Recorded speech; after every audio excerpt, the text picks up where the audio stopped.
time, those years. Don't stay in a daze looking for a sign. Slide and try. Run across fields of ice, but hidden in starlight. Be well aware of roads we've gone by. Put yesterday's aside, meet the future head on. Now trailblazers keep credos in mind. One, stop staying within the lines. Two, we always align. Three, even if we don't get the upper hand, we'll fight for right. Four, never care a rip for hindsight. Five, let us light the night. Six, even when there are wills within, we'll go ahead. Get it pulverized.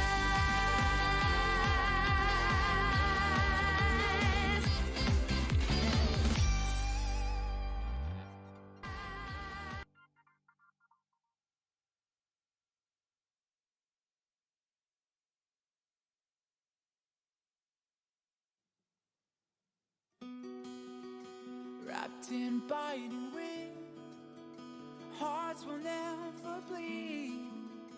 Frozen and vanished out of greed. In their restless dreams, they try so hard to breathe. Pulses flutter and sting within this bleakness.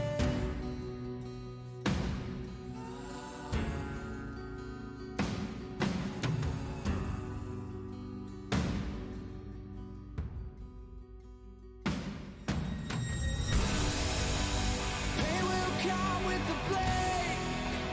Pain will wake up the despond and crown in this dormant world somehow. Unsheath the sword not to kill. Unsheath the sword to rend those clouds above the ground. Wake up, it's time to gather now. The only warmth remains in hands clasped so tight.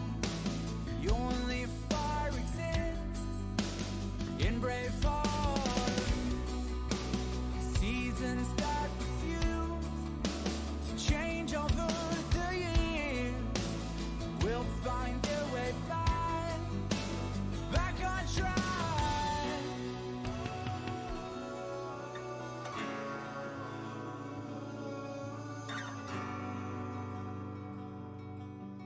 We made a choice, go fight against your fate. Pain will come with the blade. Pain will wake up the despondent crowd in this dormant world somehow. Unsheath the sword not to kill. Unsheath the sword to rend those clouds above the ground. Wake up, it's time to gather now.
to celebrate.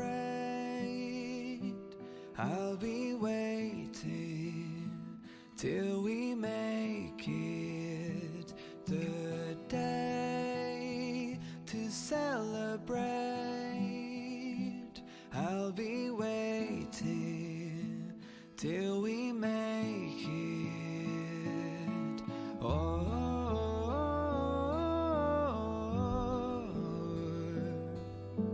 we will see. Come with me, take the journey.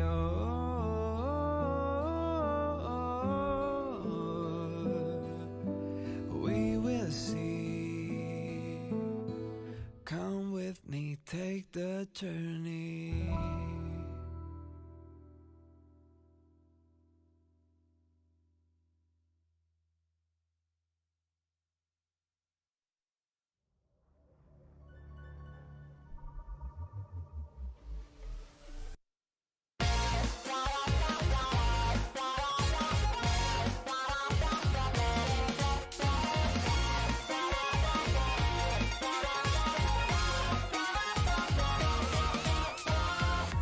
Get rid of the press from the rusty time, those years.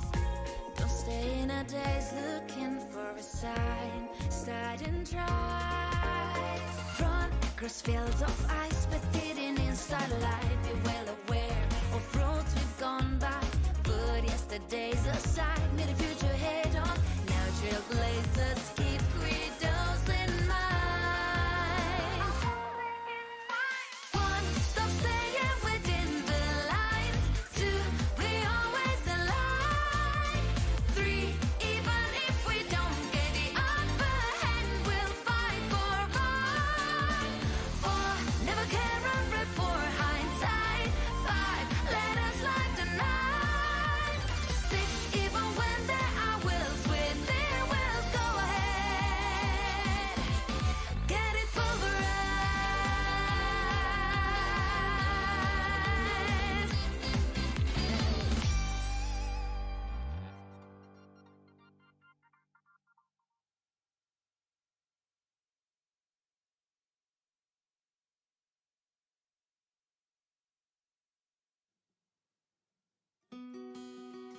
Wrapped in biting wind, hearts will never bleed.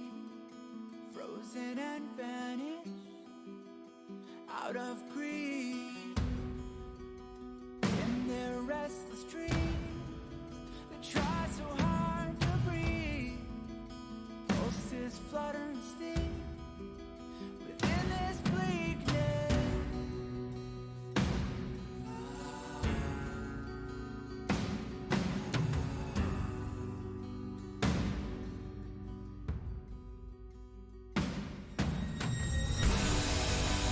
Pain will come with the blade. Pain will wake up to death, bond and crown in this dormant world somehow. Unsheath the sword not to kill. Unsheath the sword to rend those clouds above the ground. Wake up, it's time to gather now. The only warmth remains in hands clasped so tight. The only fire exists in brave hearts. Seasons that refuse to change over the years will find their way back on track.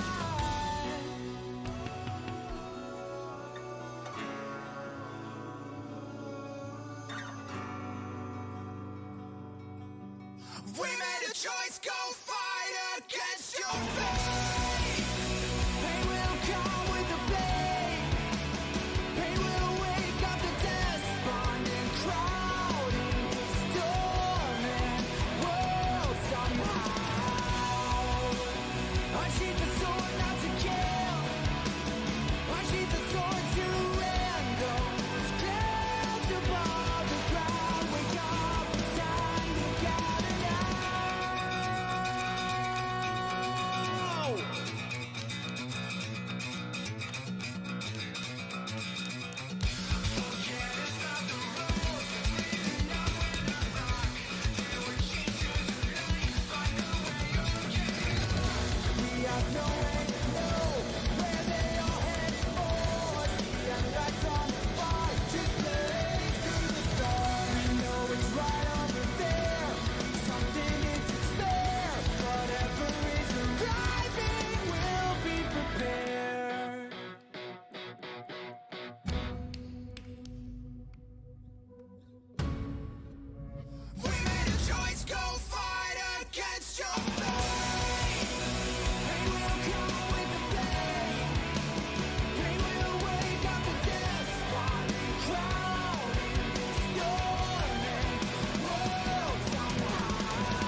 The way to celebrate, I'll be waiting till we make it. The day to celebrate, I'll be waiting till we make it.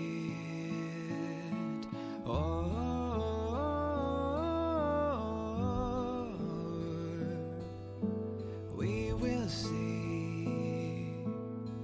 Come with me, take the journey.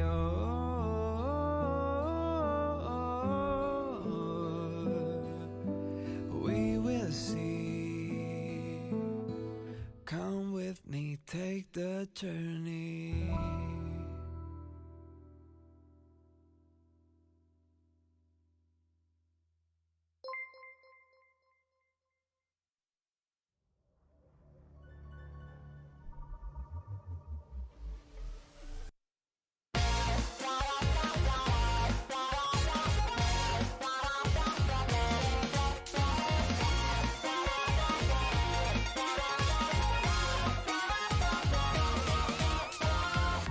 Get rid of the press from the rusty time.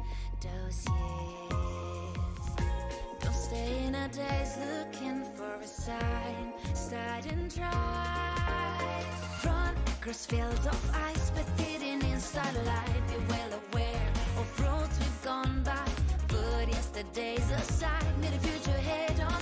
Now trailblazers keep credos in mind. One stop staying within the 我这就去叫人！来人！来人！跑跑跑，就知道跑。我叫的不是你们。这家伙就是老大吗？快快快，让老子来！你们这些小崽子，给我让开！凶神恶鬼，有老子足矣！还不快滚！仇仇之鬼，直入心里，继续来去，不得久天，积极熟练。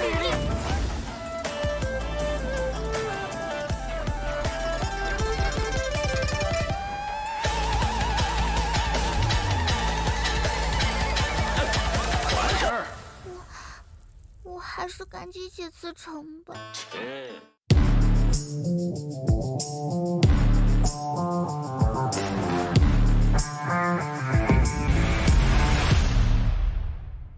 打开微信，搜索公众号“星际老男孩 SC Boy”，这里有每日的直播预告、重要的赛事报道、精彩的视频剪辑、有趣的主播八卦、定期的抽奖福利以及爆笑的节奏和评论。关注 SC Boy 官方公众号，365天每天更新，让你与20万猛男一起更便捷的享受我和黄哥给大家带来的快乐。不要告诉别人哟。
And welcome back, everyone. Welcome back to another week, another day, another edition of the WTL of World Team League 2023 Winter Codes Round 9, day number 1. I'm of course host Live VIP, and with me I'm joined by the lovely people in the chat. Big shout out as well to Thriving GG. Thank you so much for the raid of 63. Thank you, Piper. Thank you. Hope you had a great stream. Hope you had a great ladder session. Welcome everyone to the World Team League, where the best teams in the world face off. They duke it out, and we determine who makes it into the top 8, into the playoffs, which is only in a couple of weeks. But for now, we have our first best of 7. Starlight Twinkle versus Kwangdong Freaks. Oh my god, let's go. Two teams which have been struggling a little bit this season, but I do think that they are pretty well versed here. I do think they're pretty close when it comes to their overall skill, and I'm excited. I'm ready for what is to come. Up first, we have best of 2s, of course. So if you're unfamiliar with the format, it's a best of 7 overall, constructed by best of 2s between all these two players. We have Wayne versus Keen to kick things off in a ZVT. And if you're in the chat, and if you want to get your Gamba, oh yo, we got the blue light going. If you want to get your Gamba on for the next couple of minutes, predictions in the chat are open. Predictions are open. Place your bets on who you think is going to take a lead here in this series. Is it going to be Wayne? Is it going to be Keen? As a reminder, because it's a best of 2, tied scores are a thing. They are possible. So bear that in mind, as that is an option as well in those predictions, the 1-1 scores. We're diving into game 1. And in the bottom right, we have Wayne for Starlight Twinkle. Oh, sorry, top left. And in the bottom right hand corner, we have for the Kwangdong Freaks, it is Kane, the commander.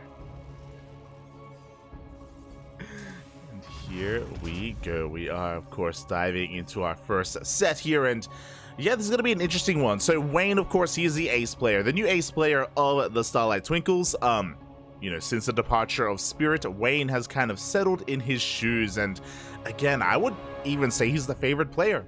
I mean, there's still like a minute or so to bet, but I would say Wayne is the favorite player coming into this. I do think that Starlight Twinkle, they're looking to start strong here in this Team League match with a 2-0. Can he get it, or can a quote-unquote upset occur? We'll see. For now, shout out to the sponsors, of course. Doyu, Honkai Star, Taido, and Autofool as well. Big shout out to the sponsors here of WTL. I saw some people asking, like, the hell's going, why are we oohing? What's with the anime girl right now?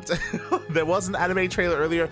That is Honkai Star. I believe it is a gacha game, or it's an MMO-esque game that does, of course, sponsor and support this season of World Team League. So much love, much support. I even know a couple of people that play it. By a couple of people, I mean Smile.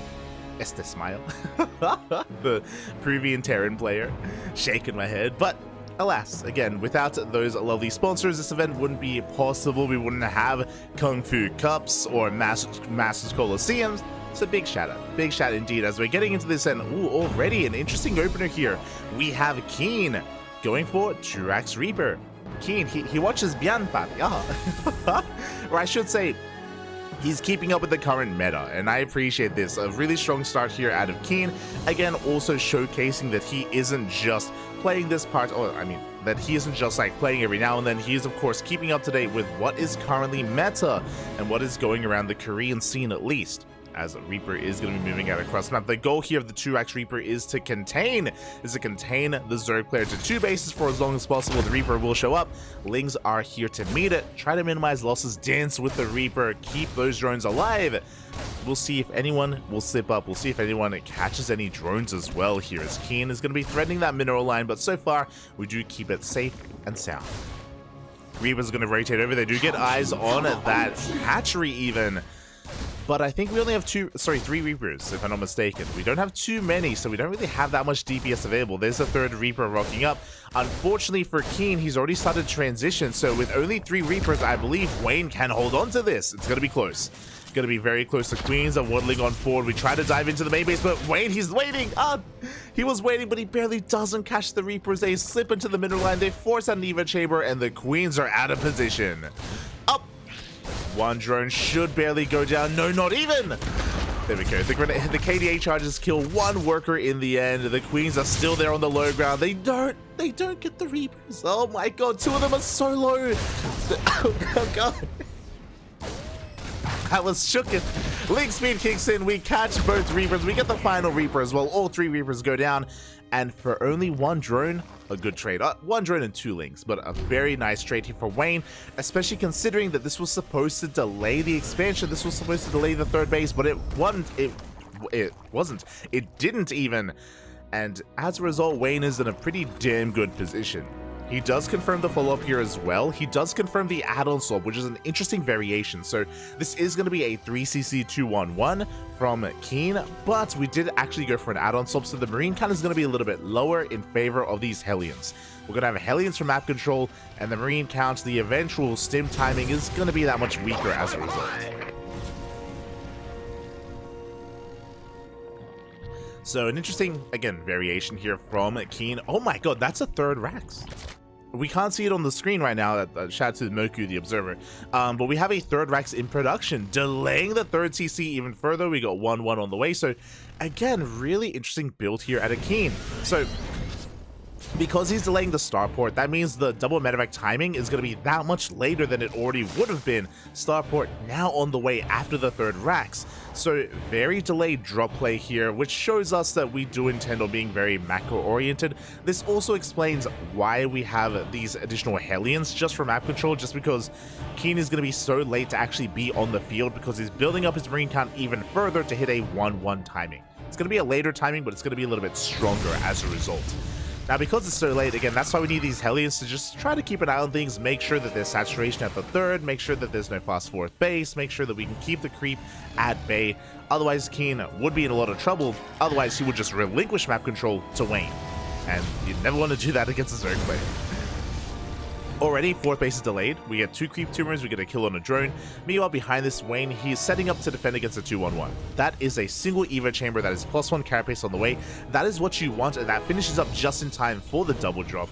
A double drop that, again, is going to be coming a little bit later and not going to be as committed, and now Wayne is still just trying to find his way in this game. As well, he does catch the Hellions! Keen, oh my god! Keen with a big misstep here, losing 2 of his Hellions, taking a lot of damage as well. Doesn't trade against the Lings too favorably here. 6 Lings for 2 Hellions. Again, a worthwhile trade for Wayne. He just keeps catching Keen off guard. It happened earlier with the Reapers, and it's happening here with the Hellions as well. But the time of the Hellion has come and gone. They still have their purpose, don't get me wrong. They can still be useful and have some value, but they do get outscaled over the course of the game. And here we go. We do have Keen pushing out now with his 2 medevacs. Here we go. Is going to be threatening a move out as he pushes out. As soon as he reveals himself on creep, Wayne, that should be his tell. That should be his trigger. Actually, even before that, he dives into the mineral line, goes straight for the SCVs. There are some Hellions in position, but only 2 of them.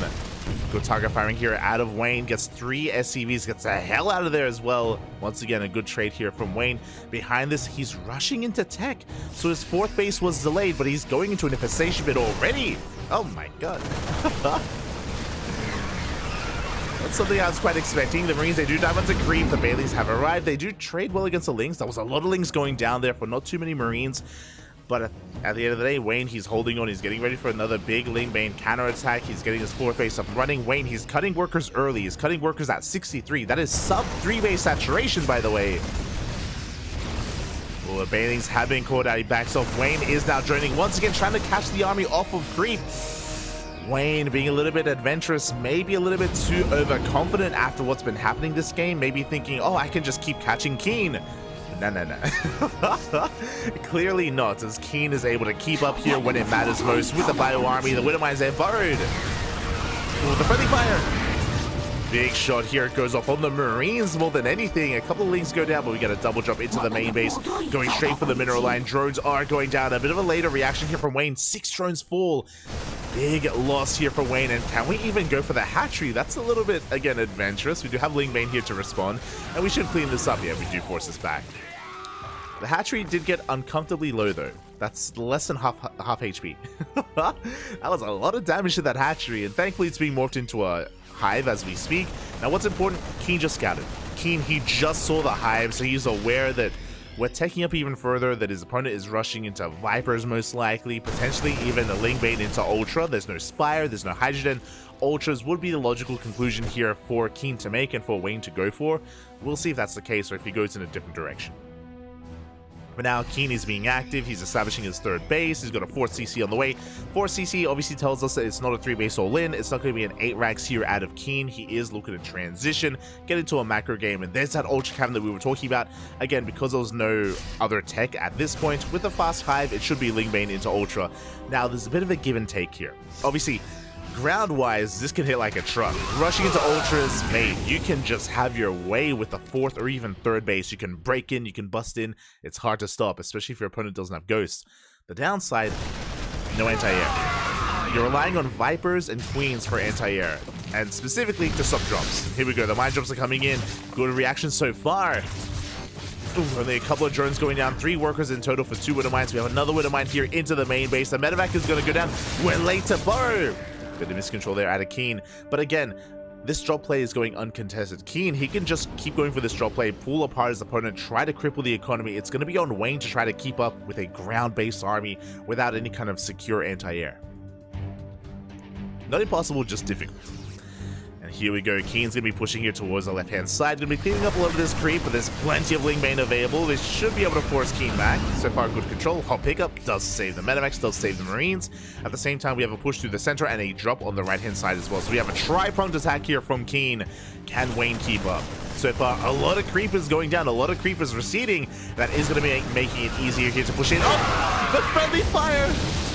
Oh, those Widow Mines did more damage to the Marines once again than they did to the Lings, as a good chunk of Marines go down. But here we go, we get the mine drop into the main base. We're still reinforcing towards the left-hand side to push towards that 4th. And can we react against the mines? Up! They come in! Late reaction. Delayed reaction, but only 2 workers go down. We drop into the main base at the same time, and it looks like Wayne, he is paying attention. He is looking... Ooh, despite that, takes a big big mine to the face. 7 drones go down. A good amount of economic damage done there by Keen, but it wasn't without a cost. He lost a lot of his Widow Mines, lost some Marines earlier, if you remember as well, to some of that friendly fire. Keen trying to keep up the pressure, though. He is up in supply. Only up, though, because Wayne, I'm pretty sure he's just trying to... Yeah, there we go. Was banking up a little bit, though. It is 26, 28 Lings on the way. 3-3 in production. We're taking up towards Ultras. The Ultras are coming out. Oh, no! Big mine shot there on those bases. At the same time, a surround here on Keen. Both players are taking losses. Now again, Wayne, he's down in supply. He is investing into these Ultras, but he still doesn't have those upgrades. Still is lacking 3-3. Still is lacking Ultra speed and maybe even kind of spading. Yeah, the Ultra is so squishy. It just gets melted. And rushing into these Ultras just was not the play. We do have a Banelings rolling on in. They will be able to get into the mineral line. But losing the Ultras, it's so expensive. The Banelings, they get in. 19 SCVs go down, and back at home, Wayne, he's barely holding on. He does preserve his bases, he preserves his workers. Wayne, he's up to just barely 80 workers, 78 drones. Additional Ultras are on the way, 3-3 still yet to kick in. Wayne, he's still in this.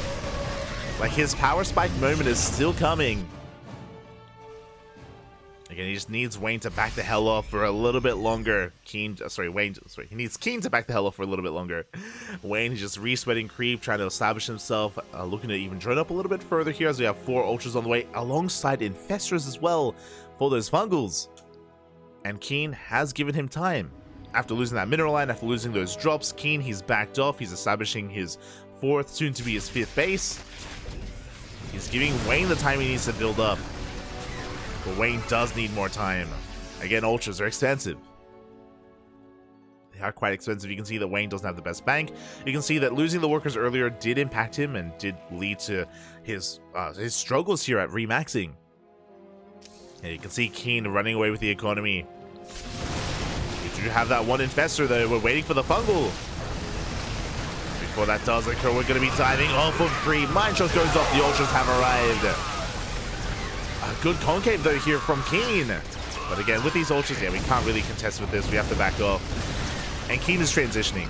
I don't see any Ghosts yet, but we do have +1 ship weapons and Liberators on the way. Freedom is on the way, so it's going to be Bio Mine with Libs. No Ghosts, which is, I'm sure Wayne is thankful for, but Liberators, they still reign supreme. They bully back the army. And we mentioned before, no anti-air. Very limited anti-air available here for Wayne. He cannot deal with those libs, not easily. No Corruptors, no Hydras, very few Queens, no Vipers. That's a little bit surprising. The wall is not a wall. Lings, they're flooding into the natural base at the same time, though. Keeney takes down one hatchery, is going for another, is going for the 5th base. Lings across the map, they run into a wall of bio. They're not getting much done. And drones are going down. Both players are taking some big losses, but Wayne throws away so many Lings. And Wayne is being cleaned up, and the Liberation has arrived. Freedom is here, and there's just too much freedom. Again, these Ultras cannot contest against this. We have a Spire on the way, but it's too little too late. And on Oceanborn, once you get a bit of momentum, it's so difficult to really hold on.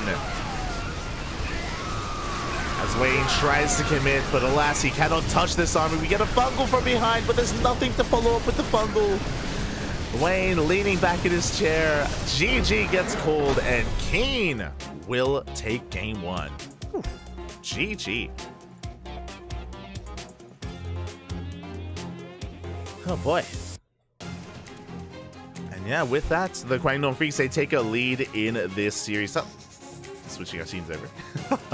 The Kwangdong Freaks, they take a lead in the series, and this is an important lead. A very important one. I mentioned before, Wayne is the ace player. Wayne, he is meant to be leading the charge here for the Starlight Twinkles, or for Starlight Twinkle, for his team, for Chem, for Nice, for everyone else. And for Wayne to stumble here at the gates doesn't bode well. Does not bode well here. When it comes to the game itself, I wasn't opposed to the playstyle of Wayne. Unfortunately, he did lose a little bit too much to the mine drops. He also took a little bit too long to re-drone after losing workers, which did impact his economy. Did mean that he had a really hard time investing and cranking out those ultras.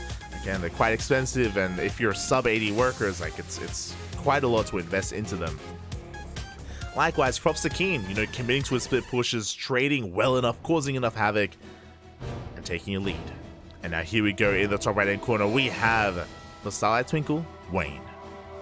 And in the top left, we have his opponent, we have, with the Kwangdong Freaks, Keen. Oh, there's cereal in the background. Let's go. Wayne going to be going for what looks to be a 15-15 opener here from Wayne.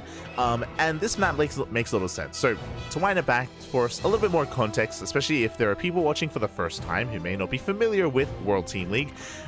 It's a best of 7, yes, a bunch of best of 2s. And the way that this works is the starting map is predetermined.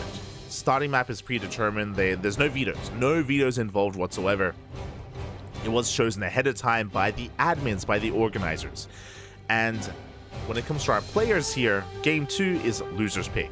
So this is Wayne's map of choice, which makes plenty of sense. Equilibrium is the go-to map here for ZV Terran or ZV Protoss.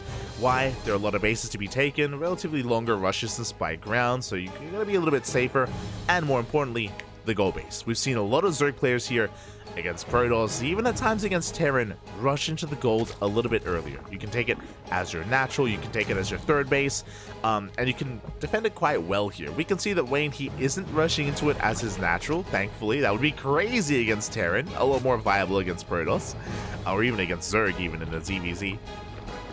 But he can definitely take that gold as a third or even as a fourth base quite seamlessly without too much issue, and then he can reap the rewards of that gold and snowball out of control in the mid game. That's the goal at least. For now, Wayne, he's just getting into his build, getting into his spawning pool. Queens are on the way. Remember, it was a 15-15, which means we're skipping links for now. We're going to be defending with purely Queen, and of course we delay gas mining as a result as well. So delayed link speed. More often than not, when we get a 15-15 variation, because of the delayed link speed, a lot of Zerg players actually go into roaches.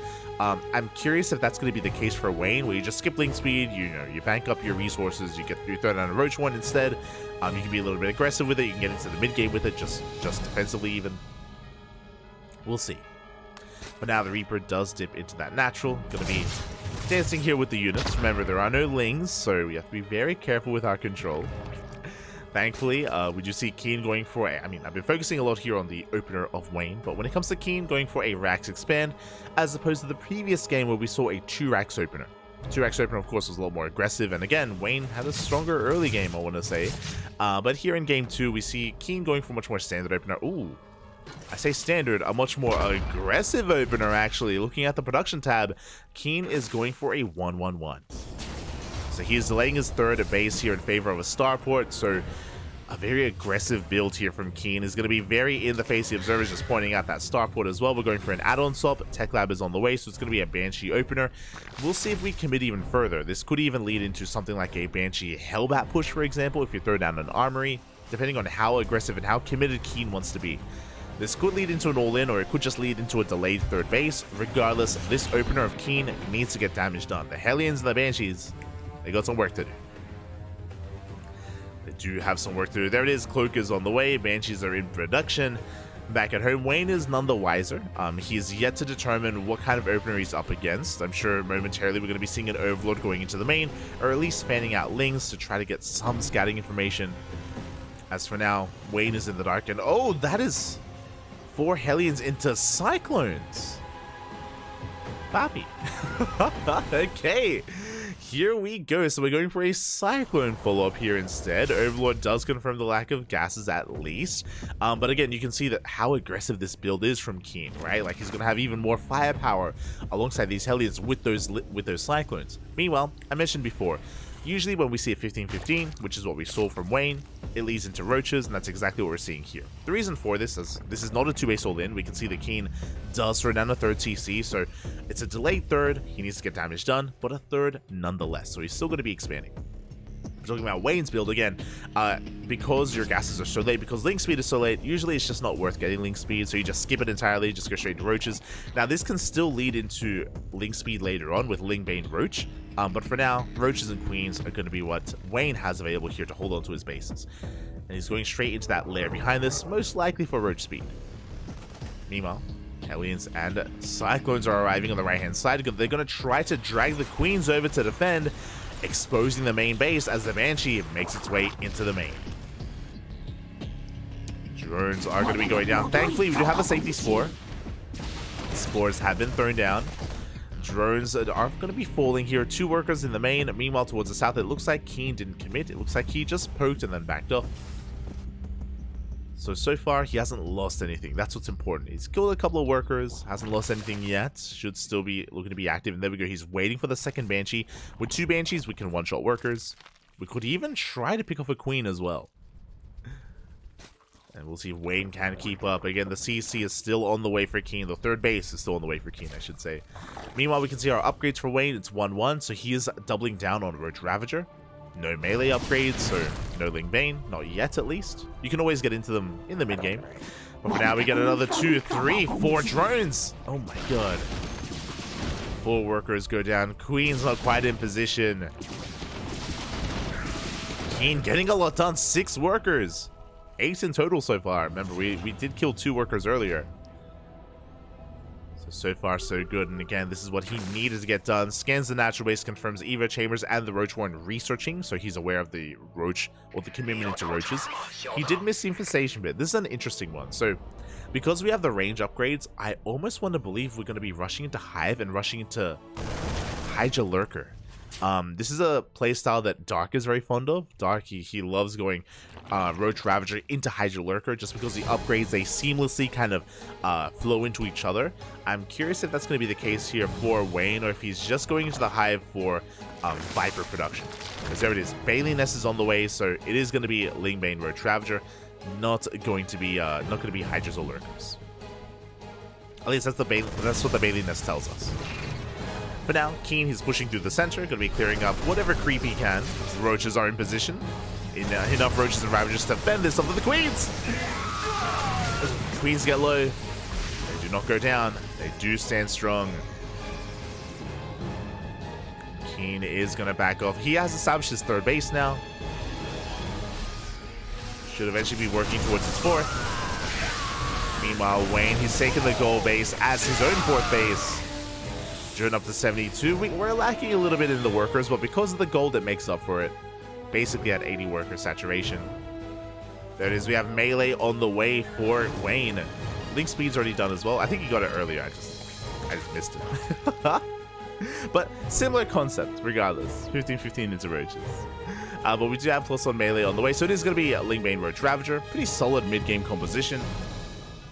Hive should just be for Adrenal and eventually Vipers. Oh no, never mind. We're going straight for Ultras again. Okay. I kind of like this, I kind of don't. There's a bit of a give and take here. One, because we started with Roach Ravager, these Ultras aren't going to be as well upgraded. So there's a bit of a downside to this. The upside is that, as we do jump into the main base, we clean up the Lings. Go straight for the mineral line. The drones are exposed. Workers, they have to be pulled back. Overlords are going down so far. Very good trade here for Keen. Eventually, he will be forced out. Good trade nonetheless. But what I was getting at is, again, the upgrades, they don't lend amazingly to Ultras, but we have the gold. We have the gold base, so we have a boosted economy, so we can afford Ultras nonetheless. Just going to be a little bit weaker than we would have liked them to have been. There is kindness platings on the way. Adrenal glands as well. We got +2 carapace. And yeah, just I guess a safer way to get into Ultras here this time from Wayne. Not as fast as last game. Again, doesn't have as quick of a power spike either. But we're getting there. And we're surviving. That's what's important. As Wayne did lose a couple of workers, and we're still lacking some of those drones. Job is going to be coming in from behind. Ooh, you take a baiting to the face. Oh my god. And this time, Vipers have arrived. Do love to see it. The Vipers, they help not just when it comes to engagements, but ooh, they took down a medevac. Again, parasitic bombs, they do a decent amount of damage. On their own, they're not the most amazing DPS-wise against medevacs, but they help. Likewise, behind this, we do have the Ghost Academy on the way. Vikings alongside Ghost, so you can see that again, we have scouted the Hive, we're aware of it. Ooh, of course, a cancel. Keen all over the place, all over Wayne. Able to at least force a cancel on that hatchery on the 5th base. It's going to be restarted. Upgrades are kicking in. Keen getting his own 4th up and running as well. And we are maxing out. Both players are soon about to max. Again, you can see that compared to Oceanborn, because of how smaller it is, because of the shorter rush distance, like aggression leads into these committed pushes very quickly. Here on almost said Equilibrium, yeah. Here on Equilibrium, a little bit less so, just because of how much larger the map is. We do cancel 2 CCs. We are gonna have to respect the army, though. We will back off. So really interesting here that, as opposed to the previous game, Keen, he isn't really heavily reliant on Liberators this time. He's going for a Ghost Bio Tank. Here we go, we're looking at dive on the army. Good yoinks here on some of these tanks, but do we have enough on the ground? Ultra's trying to break through. Big Blinding Cloud, oh my god! Massive Blinding Cloud on the army, but we will have to retreat. And again, Wayne wanted to trade. What did he lose here? He lost a couple of Ultras. True. Oh, he lost 2 Vipers. That is not ideal. But he also lost a big chunk of his Roaches. And these Roaches, they're hurting him more than helping him. Wayne is maxed out, but the soup does lie. And especially when it comes to Roaches. So this is inflated supply. He needs to get rid of this just so he can have a more efficient army supply. That's the goal here for Wayne. But now we're going to be kiting. Oh, let's get one of those Ultras.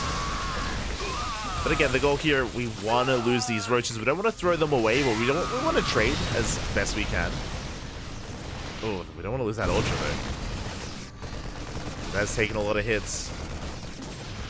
But here it is. Now the end game composition. Keen. It isn't just Ghosts anymore. Liberators. Liberation zones are on the way once again. The freedom. It's coming.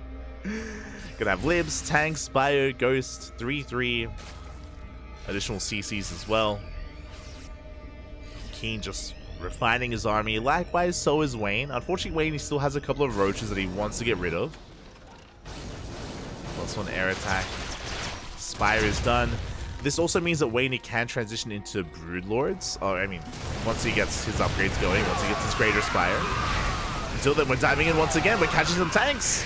The Ghost Rider position. Keen, he was not ready for a fight.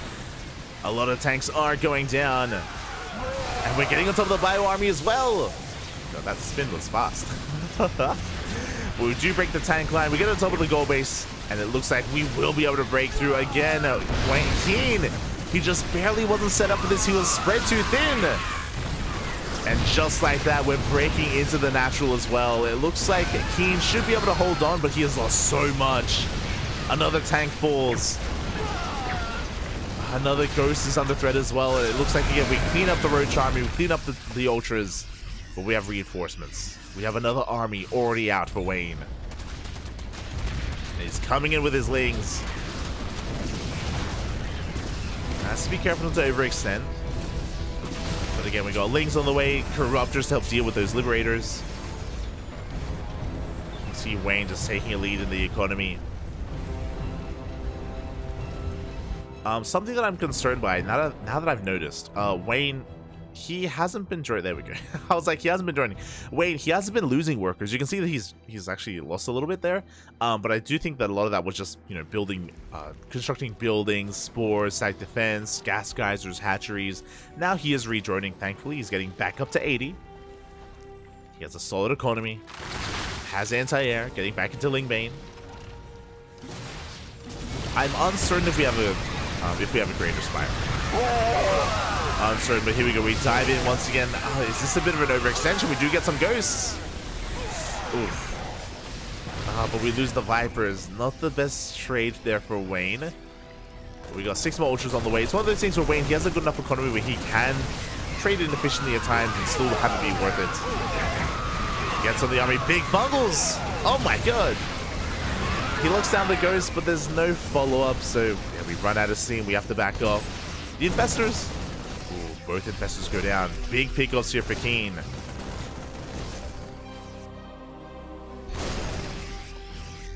Takes down all the spellcasters. Wayne, he has to build up from scratch once again.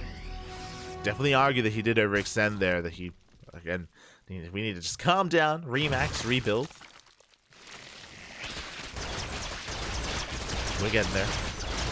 Now, we haven't seen the units tab. I don't think we've rebuilt any spellcasters. I think we don't have any Infestors or Vipers. I hope I'm wrong, but I don't see any currently.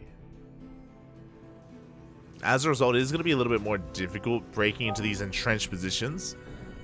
Again, it's going to be just a brutal trade. A trade that we can afford, but yeah, we're just going in. We do catch a tank for free. Tank goes down. We're going straight for the CC as well. We got a couple of SCVs. Bad here from Wayne. Meanwhile, there's the Greater Spire on the way. So now we have confirmation. No Greater Spire yet, but it's in production. Alongside +2 range. Going to be rotating around. Collapse on this army. Tanks them before they get caught unsieged. Caught 2 tanks. It's always difficult, like pushing off a creep like that. It's always going to be a difficult thing to do, but we get on top of the ghosts.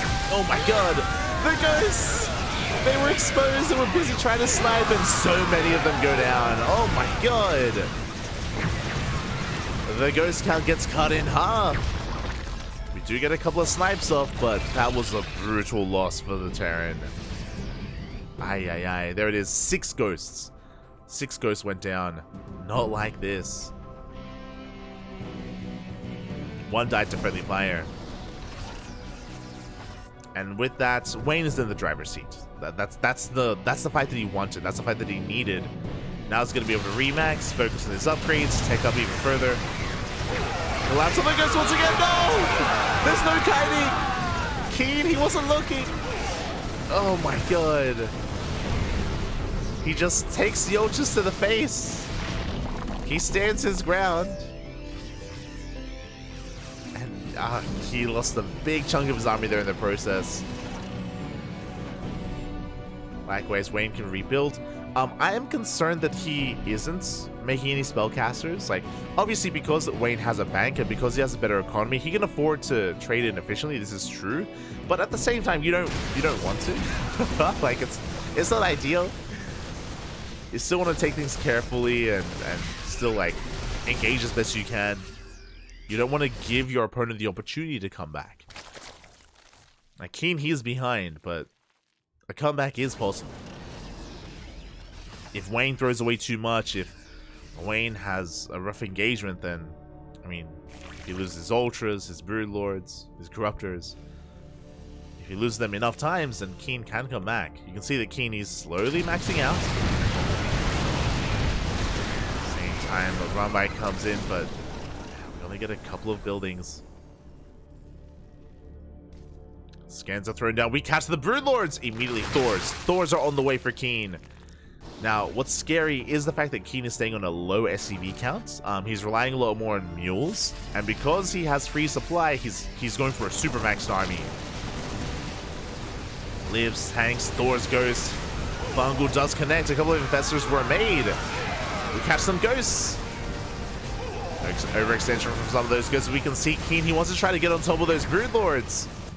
He's trying to force his way through. The Ghosts are a little bit exposed. But we are gaining ground. Edging ever closer. Are we overextending though? We don't really have that much anti-air. It's like when he reaches the Broodlords, what does he do?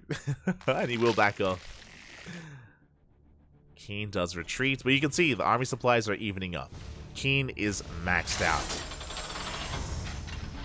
Keen was trading well enough, absorbing blow after blow, and now he's maxed.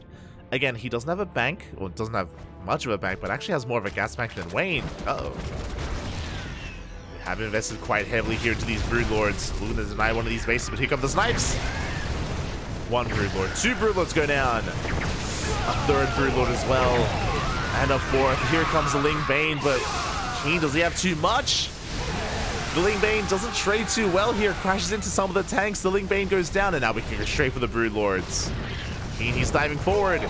He wants them. Good snipes are coming in. Ultra's trying to bypass the army. Trying to bypass the Libs. Ultras are going down. Keen, he's on the hunt. Does take a big blow to his army, but he wants those Broods. There's only 6 left. Yeah, 7 Broodlords have been sniped so far. We got another. But we're deep on creep. Please come in to reinforce. 2, 3 Ghosts go down. And Keen overextending heavily here. And he pays for it. A massive price. His entire army gets just annihilated. He's got a couple of Libs remaining. He's got 1 Thor standing. But his entire Ghost count was reset. That was brutal. Like, initially it was a good fight for Keen, but then he just dove too far into creep, exposed himself, got surrounded, got swallowed up by Wayne. And because Keen had invested into a large army, that, again, does mean that he doesn't have the best economy to rebuild and remax. He needs even more time. Here comes Wayne. Good EMP on the infestors. EMP does land. We focus down another one of those Broodlords, but it looks like there's just too much Zerg. Wayne does it. It wasn't the easiest game, but Wayne, he does take it in the end. Ties it up 1-1. GG. Oh my god. GG, well played. Wayne takes game number 2, and we have a tied up series score here, 1-1 between Starlight Twinkle and the Guangdong Freaks. GG. Predictions. Most people went for the 1-1. Yeah, that's fair. That's fair. Tis fair. But yeah, with that, Wayne. Wayne. I was thinking of Keen and Wayne. Wayne, he does redeem himself here against Keen here in the second game. We're able to tie things up, and now things come down to the rest of the series. Up next, we have Chen versus Su, followed by Nice versus TY. This is going to be interesting. Oh boy. Hold on, I'm just getting things ready. But yeah, we saw Chen pop off a couple of days ago, or last week even. For those of you who were here for it, Chen did actually have a dominant performance over Scarlet in ESL Masters Americas. In the regionals, Chen was able to do damn well against Scarlet, and I do think that Su's pretty comparable. Su, I know that he's like a long time second place GSL runner-up, I was gonna say champion, and a world champion as well. Su, he has a legacy behind him, but in current era, again, he's still working his way up that ladder. Su's very active. He's been very active for quite some time. Say active, he's been playing in a lot of these online tournaments, so he's been active when it comes to his performances, but again, he's still one step behind, it feels like, in some of these other Zerg players in Korea, like, you know, your Dark, your Solar, your Shin, even DRG. I do rate them all a little bit higher here. So I do think that this is within the realm of possibility for Cham to bring Su down. In their primes, I don't think I would be comfortable saying that, but in current era of StarCraft, I think it's going to be close. It is going to be close. So we're going to take a moment here to go on a very quick break. We're going to be heading off for a couple of moments here, getting ready for the predictions, and we'll be back with our next ZVZ. See you soon.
And welcome back, everyone. Welcome back. Ooh, I was a little bit concerned.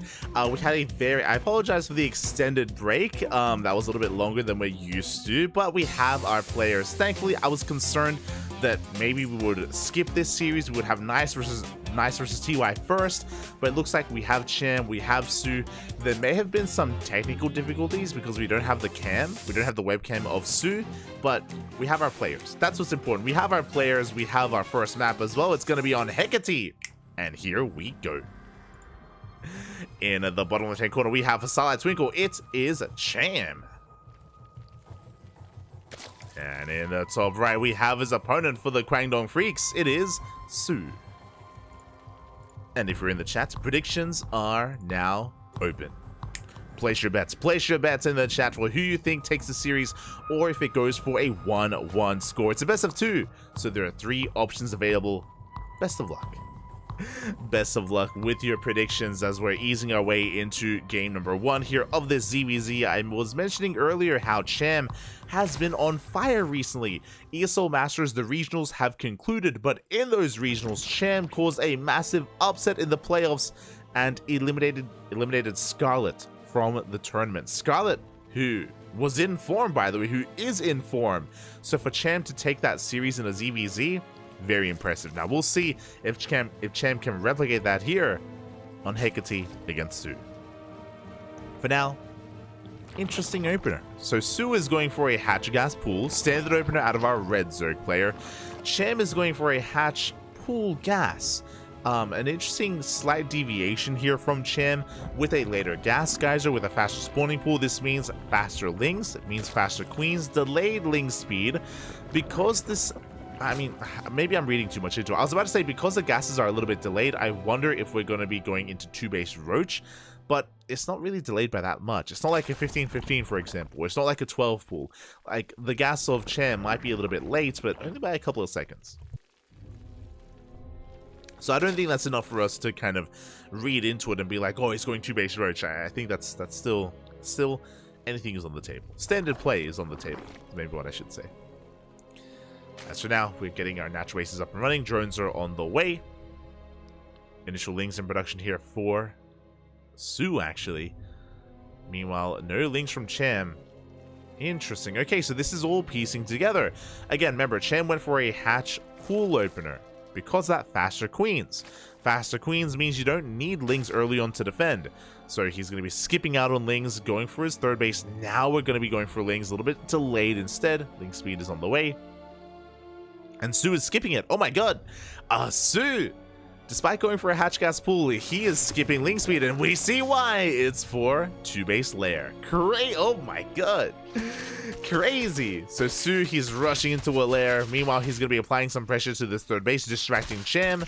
And Cham, he needs to get a cross-up. He needs to get a read on what the hell is going on. Now, with this Lair, we can do one of 2 things.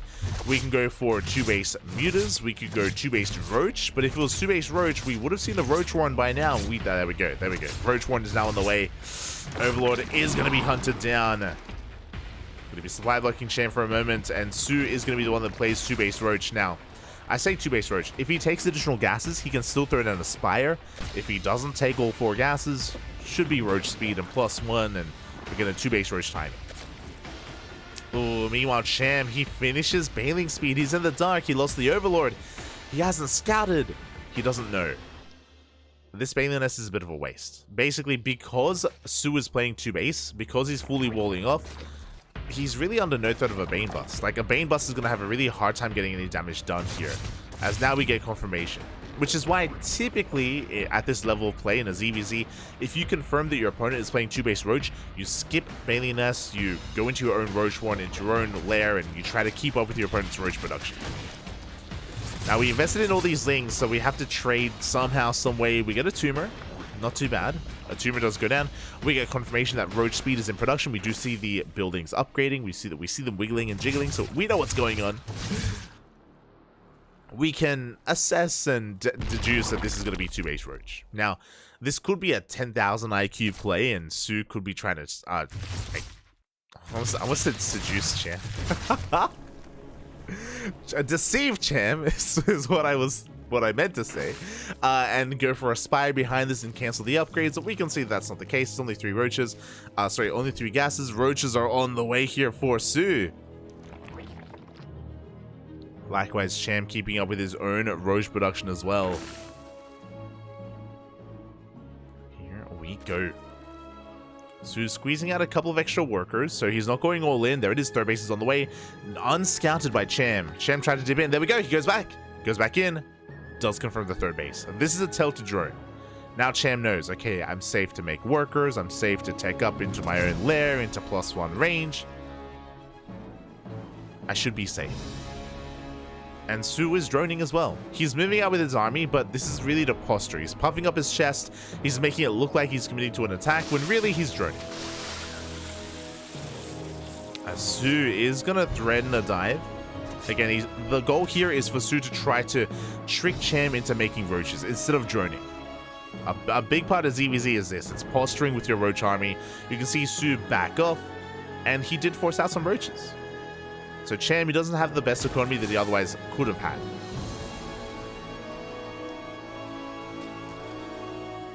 Again, the ebb and flow of ZVZ. Cham going to be throwing down a Spire behind this. Let's go. Okay, Spire's on the way. Mutas soon to be in production. Su does have an Overseer. So far has been denied entry into the bases. So far, no scouts for the time being. But there's still a long period. There's a long period here where Su can try to piece together what is going on. For now, we have +2 range on the way. So Su is going to be hitting a timing with 2-1, which is +2 range and +1 carapace.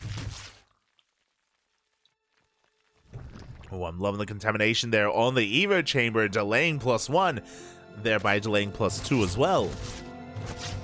Su throwing down a Hydrogen. I wonder if he has sniffed out what's been going on. I wonder if he's scouted. Regardless, Hydrogen is on the way, so Su will have access to anti-air, which means these mutas, they will not be a kill move. They will not be the end-all be-all here for Cham. They're going to be a good way to gain map control, but they won't end the game. Su is going to be droning from here. Likewise, Cham is still teching. There it is, 7 meters on the way. So far unscattered, but we have a couple of Hydras being squeezed out as well. Another contamination, oh my god. The non-stop contaminations denying +2 or delaying it for so long here. So Su is going to be getting further ahead here when it comes to the ground upgrades. Mutas are pushing out. The ground army as well of Cham going to be threatening a move out. Not committing, just like what we saw before. Again, posturing is a big part of ZVZ, and that's what we just saw. Cham trying to force an overreaction.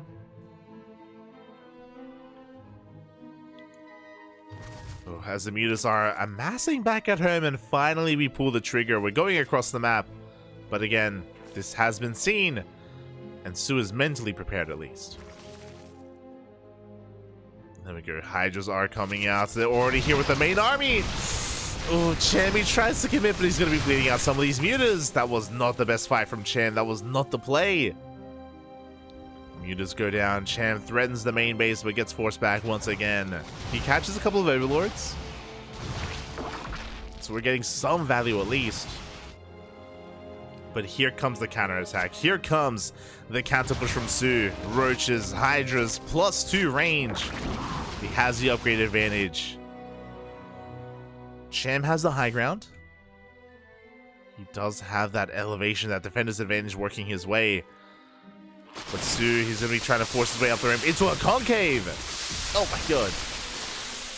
The Mutas, they try to engage, but they force it back off. They can maybe catch some reinforcements. And they will. Trading out here against the Hydras. The Mutas coming in from behind as well. The Mutas are going to go down, but so far we're doing a great job at soaking. Can Cham get on top of those Hydras? It looks like he's running out of steam. And Su does break through. Again, he has the much better upgrades. Not just +2 range or +1 carapace. The boys are being pulled. But Su, he has too much. He's getting out of control. Cleans up the mineral line. That's 20 dead workers. And even though Cham is cleaning up these Hydras, finally, It's too little too late. The meter play was not worth it. It was an expensive commitment that just did not pay off. And GG gets called. Su taking game number 1. GG. We may not have cams, but I'm sure he's elated. I'm sure. GG. And with that, Su, the Crackdown Freaks, they take a lead in this best of 7. The pressure is now on Cham to bring it back. And again, it was a risky maneuver. Risky maneuver for Cham to go into the Spire to try to sneak into Mutas. Su happened to already have Hydras out. He already had the Hygen, had Hydras out in the field, triggered the counterattack, and Su got out of hand. He got out of control. Cham could do nothing. Could do nothing at that point. And here we go. What does he go for? What map are we going to be loading into? Do we go for Equilibrium? Try to go for the gold or bait out the gold and punish it? Do we go for a smaller map like Golden Aura or Hard Lead? And there it is. Hard Lead has been chosen. A map known for aggression. I'm curious. I am curious. Okay, again, as a reminder, it is loser's pick. Loser's pick here for Cham. And Hard Lead are known for its short rushes to spy ground. As a result, we do see a lot of 2-base play on this map and 2-base aggression, which could also occur here in ZVZ. I wonder if Cham plans on being aggressive or if he plans on maybe hoping that Su is the aggressor and maybe trying to test his defense and try to shut down the aggression of Su. I'm curious. We can go either way. So here we go. We're loading in. And in the top left-hand corner, we have a Starlight Twinkle. It is Cham. And in the bottom right, leading the series 1-0, we have Su for the Crackdown Freaks.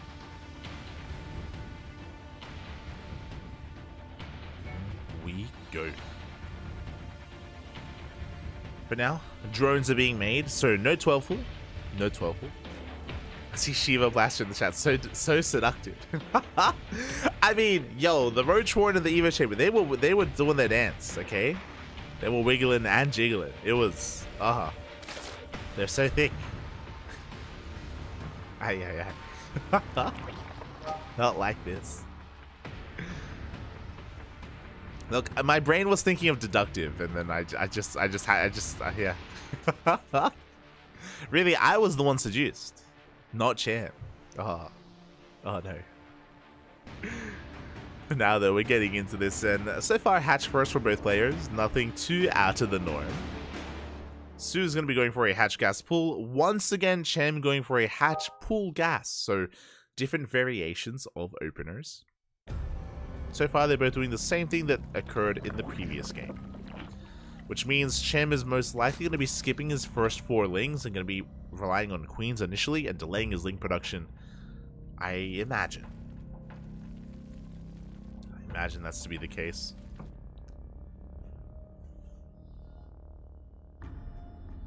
Till then though, Overlords are moving out. Again, we're just settling into that second game. Oh boy. And the pressure is on again. I want to believe that Cham can tie it up. I want to believe that he can take a game and we can have a tied up series here leading into the final best of 2. I want to believe. But it's on Cham. The pressure is on. For now, there are those queens. As we mentioned, because Cham went for the faster spawning pool, he is skipping lings.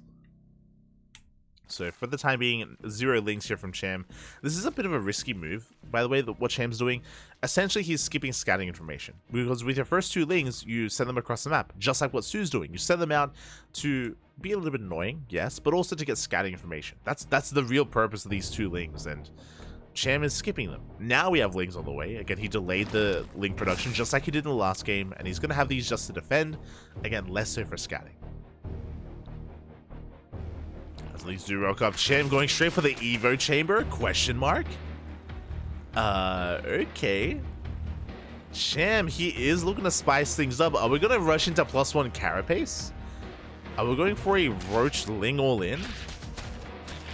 A little bit out of fashion, a little bit old school. I'm really curious. I'm really curious to see what Cham does with this Evo Chamber. Overlords being zoned away, almost hunted down. There it is. It is not Carapace. It's Melee. Chem is link flooding. All right. I mean, I assumed that aggression would be coming out, and we have our dichotomy here. Okay, so Chem, he's going for a link flood, and meanwhile, Sue is going for 2-base Roach. And Sue is the one doing what I was suggesting. +1 Carapace. Okay. So this +1 Carapace timing is a Roach Ling all-in from Sue. It's a very hyper-aggressive style. Players were raving about this build at the start of the year. After a couple of months, though, like, it kind of got played out. But the links they put in! No! The wall is not a wall. The Queens get surrounded. The boys are being pulled. +1 Melee is still not done, by the way. But we get both Queens. Big pickoffs. A lot of lost mine time already. Chan popping up. Okay, just trying to buy some time. The links will be cleaned up, but the damage has been done, and now we're going to be forcing a counterattack. But Chem, he wasn't droning to begin with, or he was droning a little bit. He's droned up to 38, but now he's making nothing but lings. Roach Warren is on the way, going to be evacuating that 3rd base, and we'll see if he can hold on. His upgrade's still not quite done. Hatchery exposed, taking a lot of damage. Almost gets surrounded. The Queens, they have arrived. Hatchery does take a lot of damage, though. Can we save it? We have to commit. Oh my god. It's getting oh so low, and it looks like Chem, he has more than enough. He will clean up these lings. He will protect his 3rd. He forces Sue back. Sue, he's got workers. He's making roaches and lings. Sue is all in, as we mentioned before, with +1 Carapace. Yeah, I mean, we're going to go all in anyway. And he's doubling down. He wants this hatchery. Roaches, they have arrived. Only one roach though. Oh no! The Queen gets dragged out of position. Gets around, and the Queen goes down, and looks like this hatchery may fall as well. Not enough roaches. They're getting surrounded as well. A clutch. Oh my god, some clutch morphs though. The Ravagers, they're coming in, but they won't save the base. Now, Chem, he wasn't thinking about actually mining from this base, but this will impact the larva. The larva is important. Here we go. Chem is pushing. Meanwhile, back at home, Sue, he has his own roach production as well. This is going to be so close. We'll see if Sue can pull off the defense. He's catching reinforcements. He gets a roach. Ooh, he forces back the army as well. Yeah, Ravager's going to get surrounded. Again, really good pickups here from Sue. He's slowing down the all-in. The reinforcements are getting caught out as well. Chem, he's running out of steam. He needs to reinforce. He needs to keep this going. Ravager barely survives. We have the bile. We zone back the army. Getting on top of some of these Queens at the same time. Ooh, Queen goes down across the map, and yeah, Chem, he doesn't have enough. Not anymore. There was potential. There was so much potential, but this link counterattack is winning Sue the game. Yeah, Sue, he survives. He forces back the army. Sue, he's up a base. Down in workers, but it's not really about the workers. Not anymore. It's about how many roaches we have left over. Chem, he does have some additional Ravagers, and he is rebuilding his 3rd. Chem technically up in workers, down quite heavily in upgrades though. That's the big problem. Like in Roach versus Roach, Sue comes out on top. Like Sue's got 1-1, Chem has +1 melee, which doesn't help the roaches at all. He's amassing lings. 3rd base gets surrounded for a 2nd time. Chem has to reveal his hand. He didn't want to. He wanted to bank this up and go for one big all-in. But he has been revealed. And he's committed. He's doubling down. No, the Ravagers! Oh god, some rough positioning there. The Ravagers, they get surrounded immediately. GG gets called, and Sue will take the 2-0.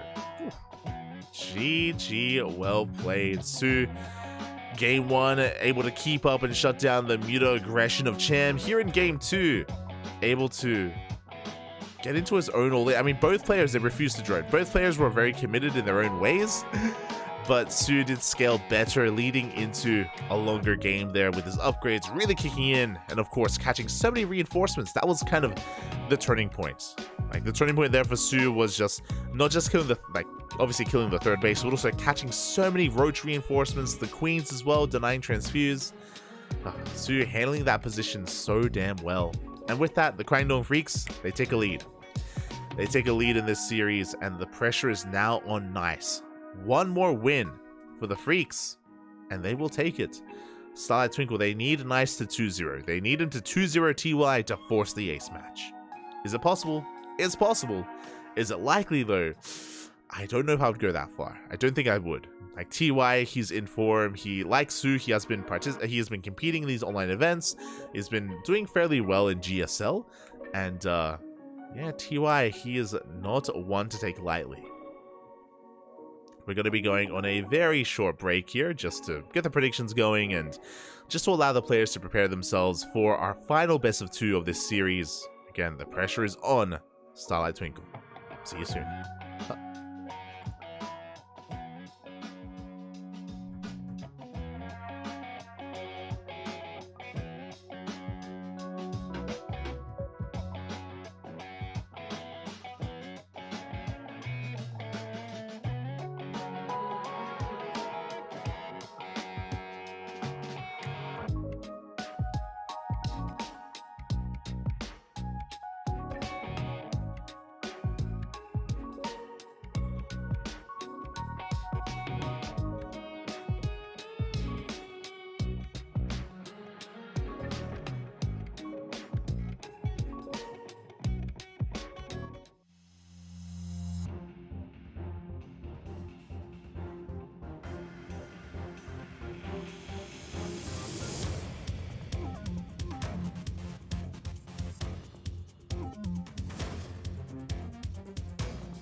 And welcome back, everyone. Welcome back to our final best of 2 of this series. And here we go. Predictions have been opened, and we're getting into our next game. In the top right-hand corner, we have Nice for Starlight Twinkle. And in the top left of Equilibrium, we have for the Crank Freaks, TY, who looks like he just got out of bed. Also, hold on. Here we go. The predictions are open in the chat. Place your bets on how you think this series will go, a 2-0 in either direction or a 1-1 score.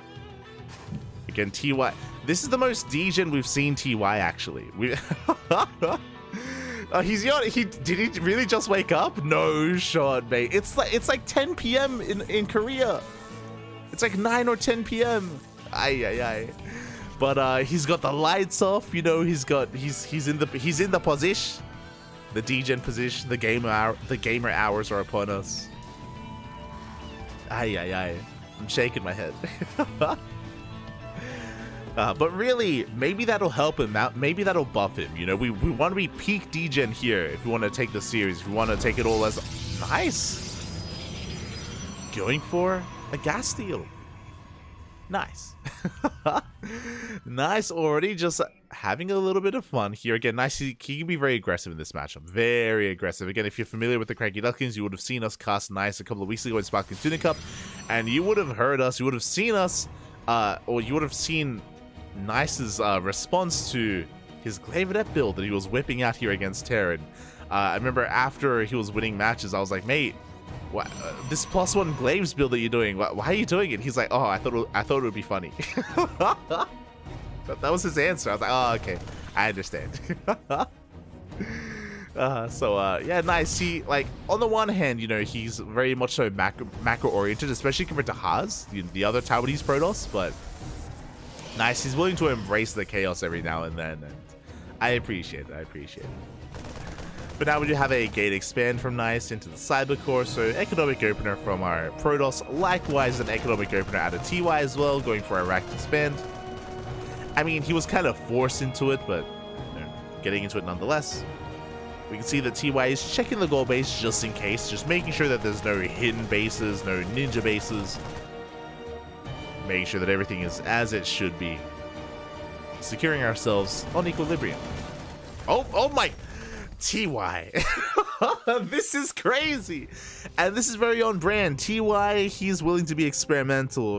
Very similar to Juanito or Gumiho. TY, he's going for a third CC before factory, before second racks, before anything else. 3 CC. Wild. Very greedy, very crazy, very economic here out of TY. Can he be punished? Now he's going to be going 3 CC. Pretty sure he's going to be going 3 CC into a 3 racks. That should be the build here of choice from TY. There's a second racks on the way. We do have Nice setting up a proxy pylon. I wonder if Nice doubles down on a 2 base all in, which would be a very good way to just punish what TY is doing. Pylon is done, but I'm not too certain if we do have a probe in position for the proxy. 3 gateways! We have 3 gateways thrown down here for Nice. He should be throwing down a 4th gateway across the map for a 4-gate 2 base all in. Let's go. For now, we're warping in additional adepts. Okay, so we're mainly looking for economic damage, and there's a Twilight Council on the way, so we're taking up towards Blink or Charge. Again, adepts just looking to kill workers, but we can afford to lose some workers. We can afford to lose SCVs. So we commit to the shape. We catch a Marine. We catch 2 Marines. 2 Marines go down. We catch a... Oh, not quite a 3rd. Oh, as we do have the high ground. SCVs are falling. We do take control of the natural. This is some good damage. True. Proxy has been spotted. The downside here is that because it's 3 CC, TY, he can afford to lose workers. He's going to be making more. He's going to be making 3 at a time. He's muling heavily as well. As adepts, they continue to threaten shades. Not quite committing. 3rd CC has not been scattered. We have Blink on the way. It's only going to be 3-gate Blink, which means Nice should be expanding. He's not going all in. He didn't throw down the 4th gateway. He's just going for 3-gate Blink into a 3rd into Robo production. So standard economic build here out of Nice. He is threatening the bases. True. He's being a little bit assertive here, but nothing that TY can't handle.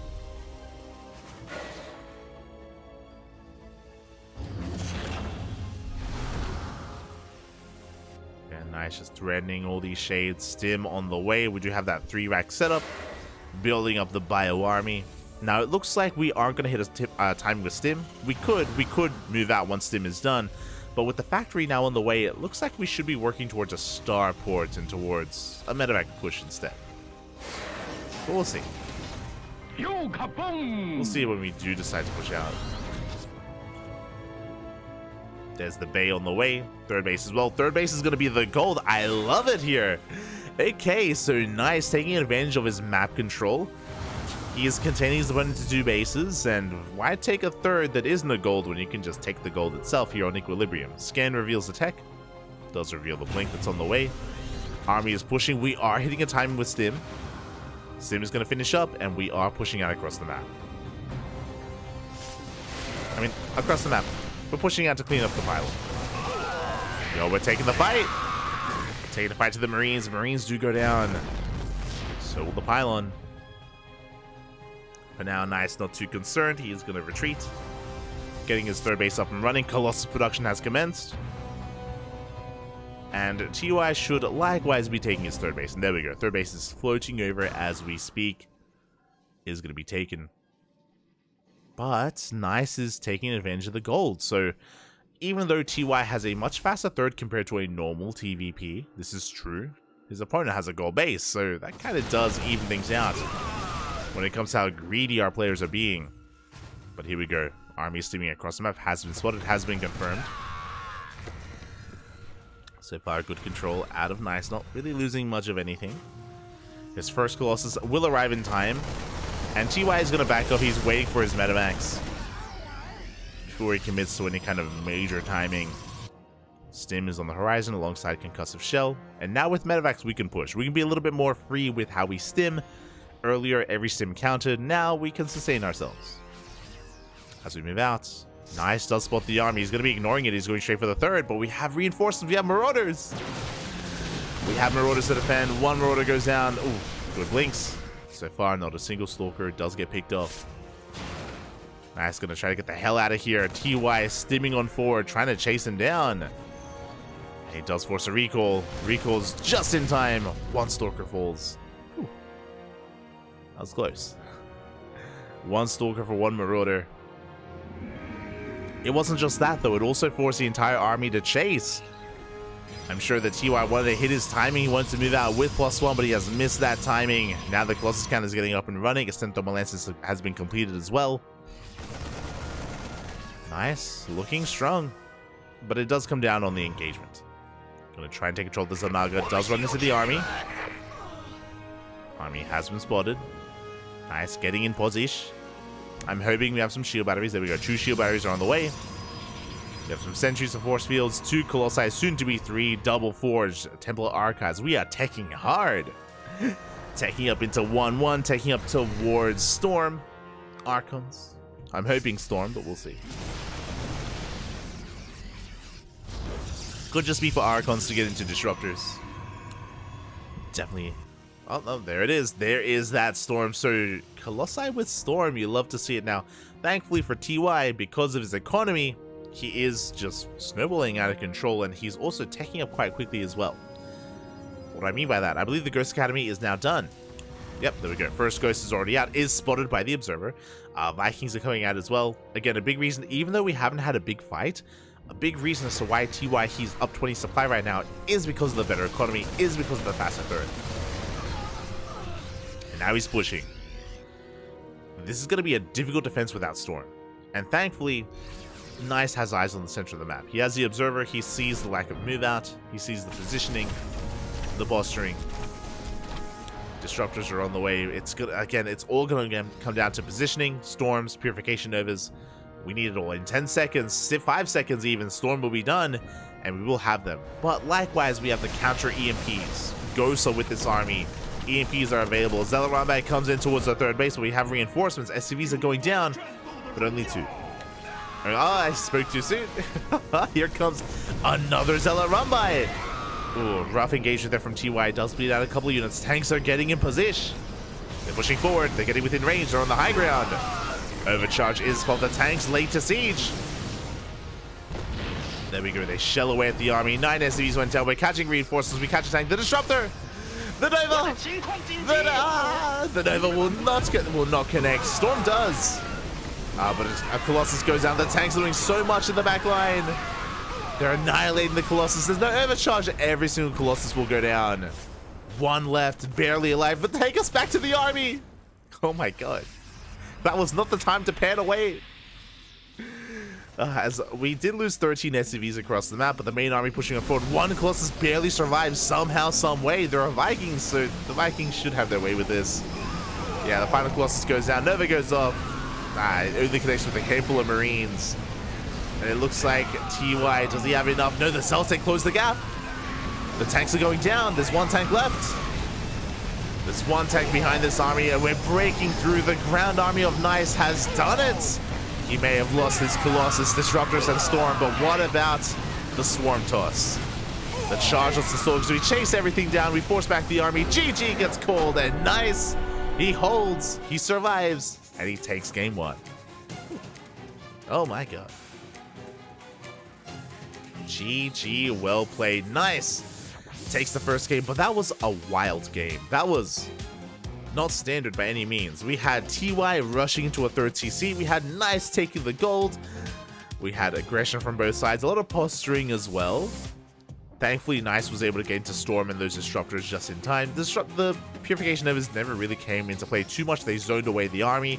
We had some decent Storms. The Colossus had some good swipes as well, and Nice, he was able to eventually overpower his opponent. I'm sure a big part of this was catching reinforcements. Catching the tank, catching Marines, catching Marauders with their Zealots, on top of the SCVs. A big part of the win here for Nice were those Zealot counterattacks. And with that, Starlight Twinkle, they're still in this. Nice needs 1 more. 1 more win to take it all, or to force the ace match, and TY is going for Raditz Station. Crazy. Mech? I see TY picking Raditz Station. Do we plan on going mech against Protoss? TY has played mech against Protoss before. Earlier this year, Season 2, 2023 Season 2 GSL. Watch it. We casted it. We do have the VODs on our YouTube, I believe. And TY did play mech against Classic. believe it was on altitude, and I can't remember the second map. But he has done it before. I wonder if that's the plan here, or if he has something different in store for us. Schultz, what you got?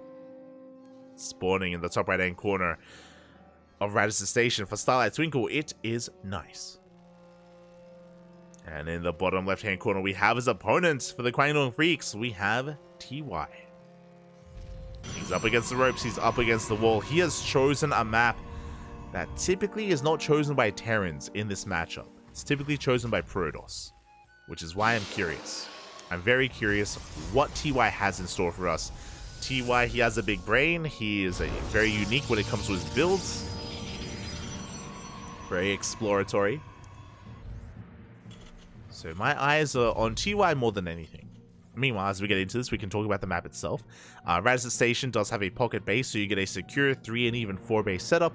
The 4th base is very secure as well because we have some some pretty brutal choke points leading into it.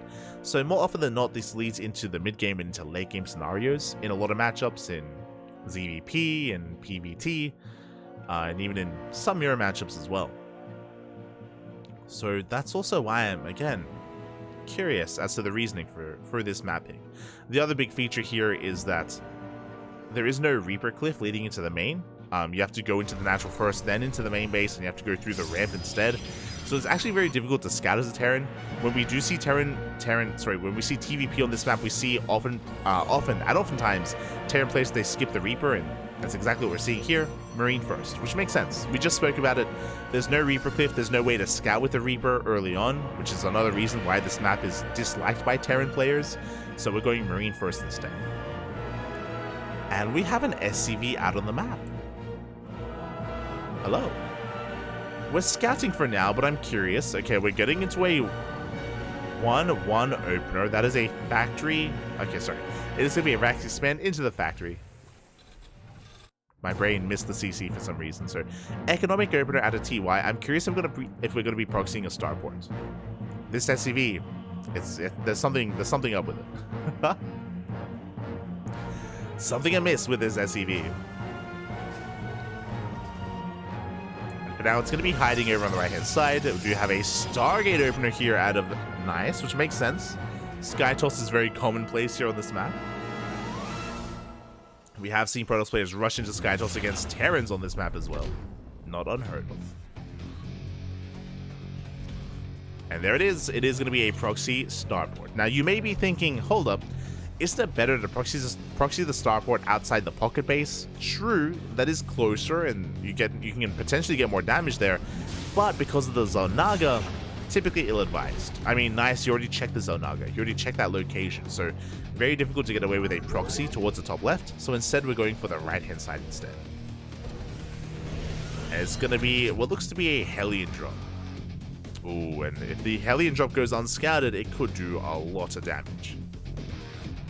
The other option is Hellion Lib, but there it is, medevac is on the way. Adepts are going to be threatening Shades. Threatening that natural base. They do get eyes on the Hellions at least. Oracle first. Not Phoenix. Oracle's going to be going across the map. Phoenixes are on the way, but there's going to be one. Nice, he's not aware of what's going on. It takes 3 Hellion shots to one-shot a worker, by the way. 3 Hellions. We're diving in with 4. Adept does get into the natural, but he should be wondering, hold up, where are the Hellions? They should be here. And they're not. Nowhere to be found. Mine shot not quite going off, not yet. Drop goes into the main, but the Oracle is lying in wait. Does he react? Up. There we go. We do dive into the mineral line. 2 workers go down instantly. Hot pickup though, picking up 2 of those Hellions. And it looks like we will shut this down. Overcharges popped as well. There was potential. Oh god! They light up. They get another probe. Only 3 workers though. 3 workers for 4 Hellions and a medevac. Not the best trade for TY. There was potential. There was potential for damage, but potential is not enough. And nice, he shuts it down. He's in a good position. We have our transition. It's going to be a Robo and a Forge. Going to be getting into upgrades to immortal production. Cyclones are on the way. My eyes are on TY right now. He's got a 3rd CC in production as well. Do we throw down a 2nd factory? Or do we go into bio? I'm still not... There it is! It's happening! Look, I guarantee you there are some people that are like, that were listening to me earlier that probably didn't watch GSL, and they're like, what's this guy talking about? Mech against Protoss? TY, he wouldn't play Mech. Nah, he would. Like, he's done it before, 100%. And this doesn't surprise me. As soon as I saw Radis' station, I'm like, it has to be Mech. That's the only logical conclusion. And there it is. So, TY, it makes sense why he picked this map now. He is going into Mech. It's something that's very rare against Protoss, as you can imagine. The only players that do this is TY. I think Special's done it before. I think Special has played Mech variations against Protoss, and I'm not certain about Gumiho. I'm bringing Gumiho up because he sounds like the player that would try it, but I don't recall him. I don't recall seeing Gumiho try it. And mainly TY and Special. And there we go. We're just getting to Mass Cyclone. We have, of course, Hurricane Thrusters on the way. That is, of course, Cyclone Speed. And we are just settling into this. Very important, of course, that Nice was able to confirm. He was able to confirm the mech. Mass Cyclone has been revealed. They take down 1 Phoenix. 1 Phoenix already does fall. Good pick up here from TY. Double Armory on the way for those upgrades. Now that the mech has been revealed, we should be going for a Chargelot Archon Immortal based composition. I'm curious how Nice approaches this. Ooh, Mindshot goes off. Big connection there on that Phoenix. But I'm curious because, on the one hand, there is a really secure way to deal with this army, and that is Chargelots and Immortals. You can just annihilate any kind of mech army. But I imagine that Nice doesn't have a lot of practice. That's the thing. Like, you don't typically play against this that often. So there are some Protoss players that will be caught off guard and they don't really know what to do in this situation, or they're not well practiced and they're not well versed, and you know, they can make mistakes as a result, just because they've kind of been in this situation in a very limited amount of times. Here we go. Scan into the main base. Does confirm the forge, the rover production. Not quite seeing the bay. Additional factories are in production as well. We're going tank Cyclone. So Cyclones for map control, tanks back at home to fortify ourselves, to defend. And eventually we should be transitioning into like a tank Thor Viking kind of composition. Or tank Live Viking even. But for now the army has arrived with 1 Colossus. Nice is pushing out. Oh, but there are a lot of tanks. That's a lot of tanks in position. Yeah, we have to respect that. Oh, Phoenixes are going down. A big loss here for Nice. This was not the play. The Colossus goes down. Oh my god. And this is what I was speaking about. Like, there are a lot of players, like a lot of Protoss players out there, they just don't play against mech. It's just not really a thing that they're practiced in. And this early push from Nice, I liked the idea, but as soon as he saw those Colossus, he had to get the hell out of there. Like, sticking around was not the best move, and he overextended. He lost his Phoenixes. He lost his first Colossus already. And TY's ahead. Charge is on the way alongside a Templar Archive. So Charger Archon is going to be what Nice tries to transition into, but he's vulnerable. He's very vulnerable at the moment because of how much he already lost. See TY just getting ready. Securing his position, turrets, sensor towers. 4th base on the way, planetary as well. 1-1 upgrades about to kick in for the mech army. Continuing to double down here on Cyclone Tank. And so far it's been working well. Meanwhile, that's a 2nd Stargate on the way for Nice. He may be thinking about Skytoss, and I think that's the right call. I do think that Skytoss is what you want to get into eventually. But the reality is that because of the earlier losses, TY is going to push first. And even if you throw down a Fleet Beacon, TY should be hitting before we really get into any kind of notable Skytoss composition.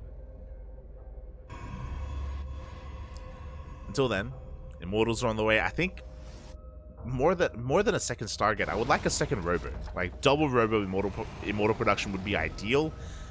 Right now, Nice is kind of lacking with his ground army. And here we go. We're pushing. We're getting ready for that move out. At the same time, Prison threatens a dive, but we have turrets in position. Widowmines are repositioning as well. Liberators are on the way. So we were talking about that Lib tank earlier, and yeah, that's what's happening. Lib tank, Cyclone.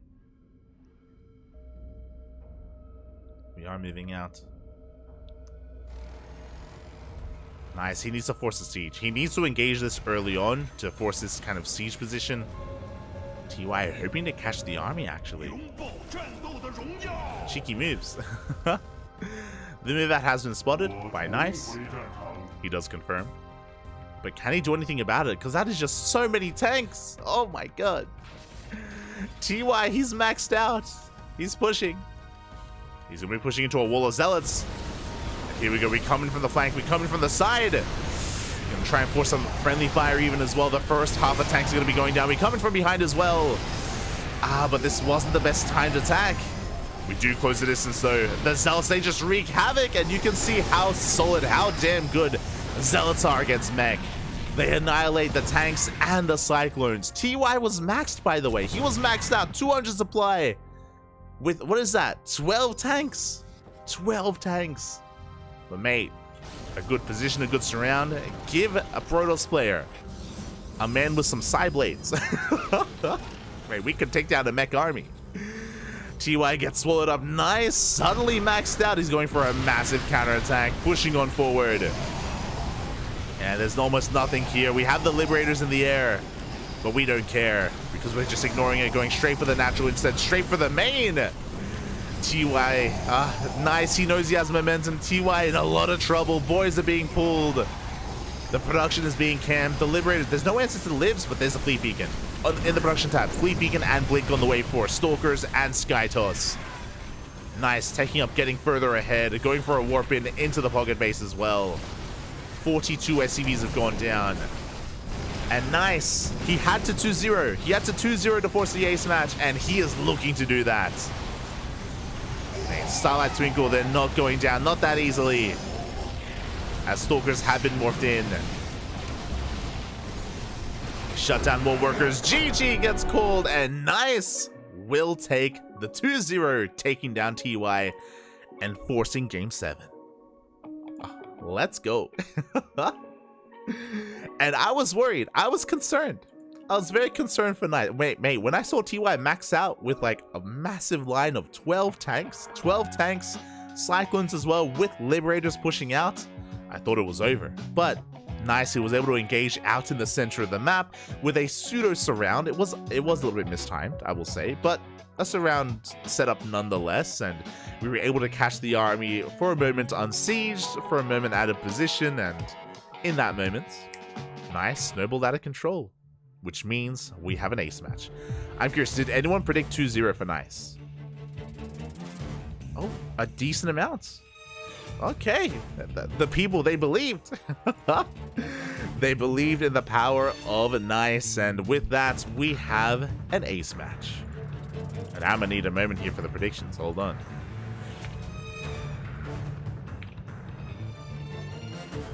Okay. Now, it's an ace match, which means best of 1. We're done with the best of 2s. We're done with the best of 2s. It comes down to a best of 1. Both teams are going to be picking one player each to be fielded here in one game on Golden Aura. The map is predetermined. Golden Aura, that's going to be an interesting one. A very defendable map. Short rushes to spike round, so you can be aggressive, but once you get up to 3 bases, it's difficult to break, so your 3-base setup can be very secure. Again, short rushes to spike round. You could go all in. You could go for a rush early on. Who do we send out? Get some predictions in the chat. Who do we send out? Do we send out Wayne, Nice, or Cham for Starlight Twinkle? And for the Kwangdong Freaks, TY, Su, or Keen? Who do we send out?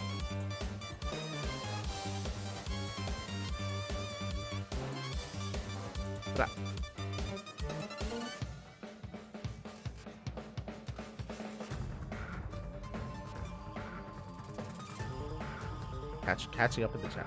Catching up.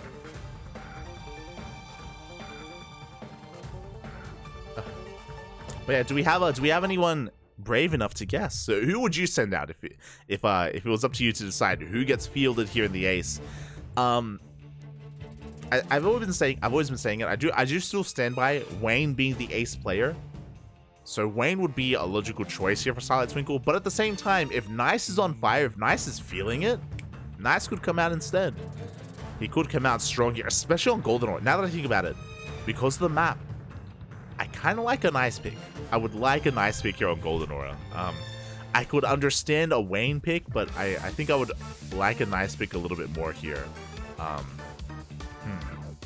Curious. I guess it also depends, who do you think and who does Starlight Twinkle think is being fielded, right? What kind of matchup are they expecting? Who comes out? Sue? Sue was the best performing player so far for the Crankdome Freaks, so Sue would make sense here as the ace player, unless they have someone else lying in wait. This is something to bear in mind, that for the ace match, you don't need to field a player that played. You can field anyone on your roster. You can send out Armani, you can send out Stats, you can send out I'm sure there's another player on the Crankdome Freaks that I'm not thinking of, but like Armani and Stats are also viable options here for the Crankdome Freaks. Alive? Is Alive on the Freaks? But yeah, they could be fielded as well. So that's also something you have to bear in mind.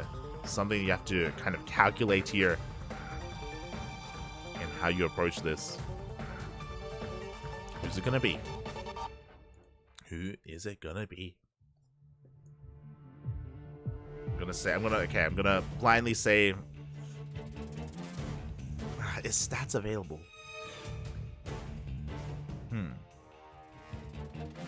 gonna say Nice versus Sue. I'm gonna tentatively say Nice versus Sue, but well, we'll see.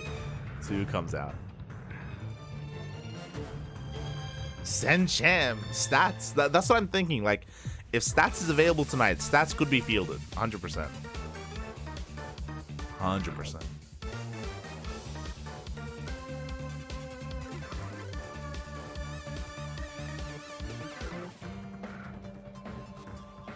Outside of that, Cham wouldn't be a bad choice. I do think Cham was a little bit unlucky in his series against Sue. I still think he can take Sue in a series. Just had a rough showing, and if he's not feeling too hot, then it would make sense for him not to come out.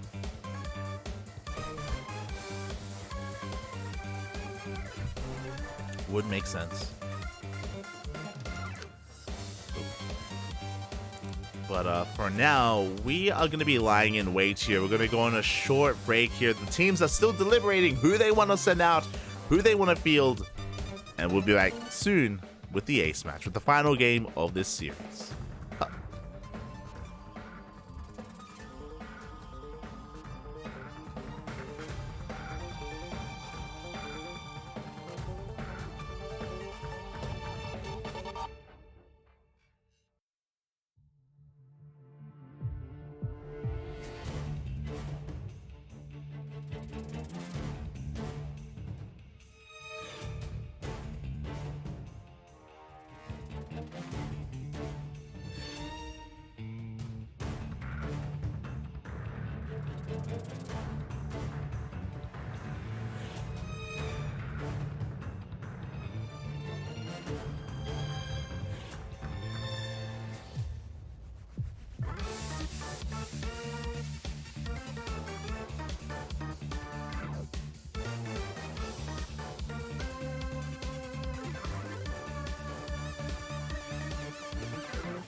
And welcome back. We have our ace match in the top left hand corner. We have Nice for Starlight Twinkle, and in the bottom right, we have for the Guangdong Freaks, it is King. Oh my god, we came back quickly. I apologize. I was dying, Papi. I was dying. If you're in the chat, predictions are open. Best of one time. Best of one ace match is upon us. We have decided. I am all on board for the Nice pick. The Keen pick is a bit out of left field. I'm curious. I'm curious if maybe TY makes sense. TY, he had a shaky performance earlier. Keen, though, feeling confident, and Commander Keen, he is the team captain. Keen, he is the captain of the Guangdong Freaks, so the commander has risen here. He is taking charge. He's going to be leading his team to victory. Or at least, we hope so. We'll see. Nice is no slouch, as we already saw. He 2-0'd at TY. Can he take down Keen as well? We're here to find out.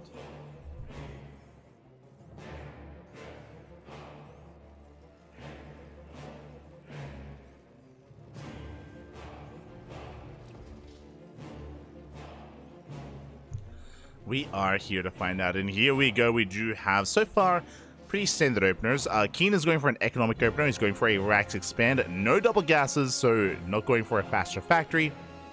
Should be going for a CC on the low ground. Should be going for something more economic here, at least our Korean Terran. Meanwhile, Nice, likewise, going for a Gate Cyber Expand.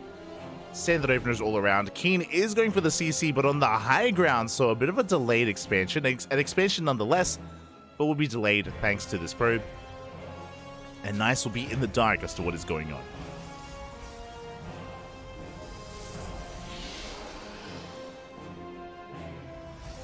Here we go.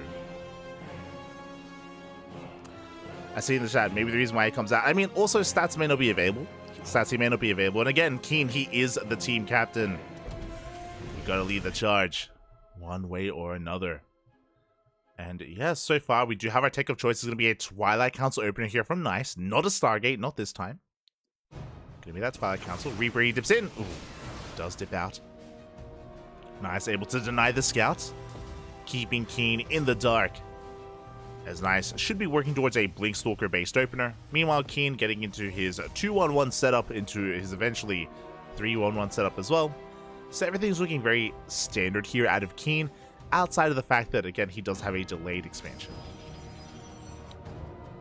As there's that third Rax on the way. So this is a very aggressive style, actually. So Keen, he's delaying his starport. He's delaying his starport by quite a lot in favor of just building up a massive bio army, getting into faster stim. We should be getting a tech lab soon here on the Rax, into faster stim, into reactors, into a death ball of an army, and then we're going to be hitting with medevacs. So this is going to be building up towards a pretty hefty push. We'll see if Nice can recognize what's going on. We'll see if he can slow it down ahead of time. He's going to have to.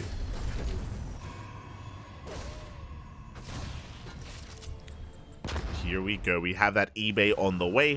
Going to be for that +1 upgrade. Again, only a singular eBay because, again, this is just a very committed attack set up here from Keen. Still a ways off, but we're already building towards it. Back at home. Nice at getting into his robotics facility. Getting into the rest of his tech. Should be working towards a third base momentarily as well. I believe he only went for a 2-gate opener, so should be 2-gate blink into a third. Cyclone has arrived. We dive on top of the Adept. Shield battery! Shield battery is not done. The Adept will go down. But thankfully the rest of the Stalkers do arrive. We're going to be able to shoo away this Reaper, shut it down, and force back the Terran.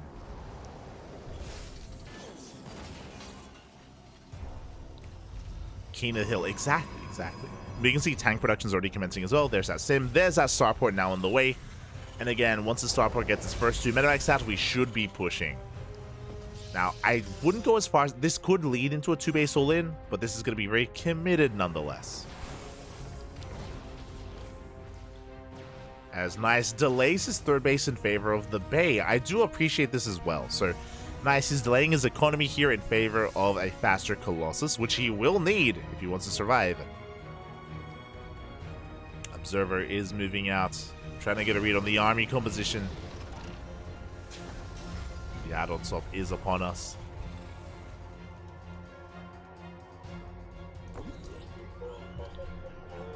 Even without the add-on, actually, we have the first medevac on the way.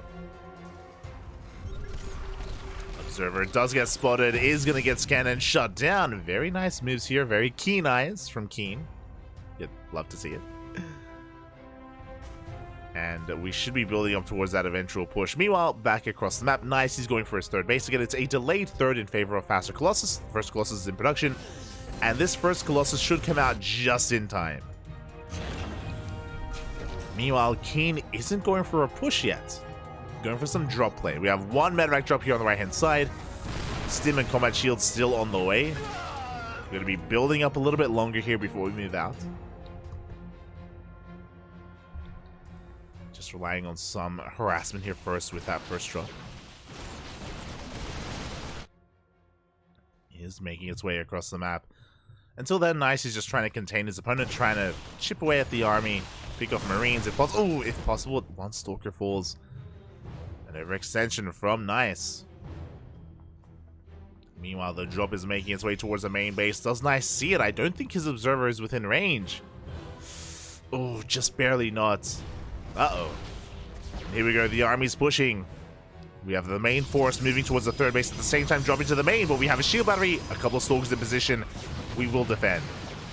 At the same time, Nice, he recalls back home. He defends against the first drop, but he realizes that the army is missing. He shuts down the medevac. The medevac goes down, the Colossus is exposed. Where's the overcharge? It's not here. Big loss, the Colossus goes down. A massive loss for Nice, but he comes in with reinforcements. He shuts down the medevacs. And he should be able to chase down this army. Didn't go down for free. It was a costly trade here for Nice, but he cleans it up nonetheless. And now we're pushing. Now we are moving out across the map. Oh, we take down the final medevac even. Very good trades. Very good trades here from Nice. Keen is hurting. He's actually a little bit vulnerable back at home, but Nice is going to be holding off on the attack. He doesn't have a War Prism. He doesn't have a way to reinforce. So it does make sense that he just holds off. Fourth base, double forge. Double forge, 4 double upgrades. Nice, just getting further ahead. You could definitely argue that maybe there was an opportunity to go for a kill move, but again, he didn't have a War Prism. Without it, unwise to move out. Going to be chilling back at home, looking to absorb the attacks here of Keen. Meanwhile, Keen is fortifying himself. Getting his third base up and running. Fanning out his Widow Mines. Spreading out his tanks. Getting into his economy.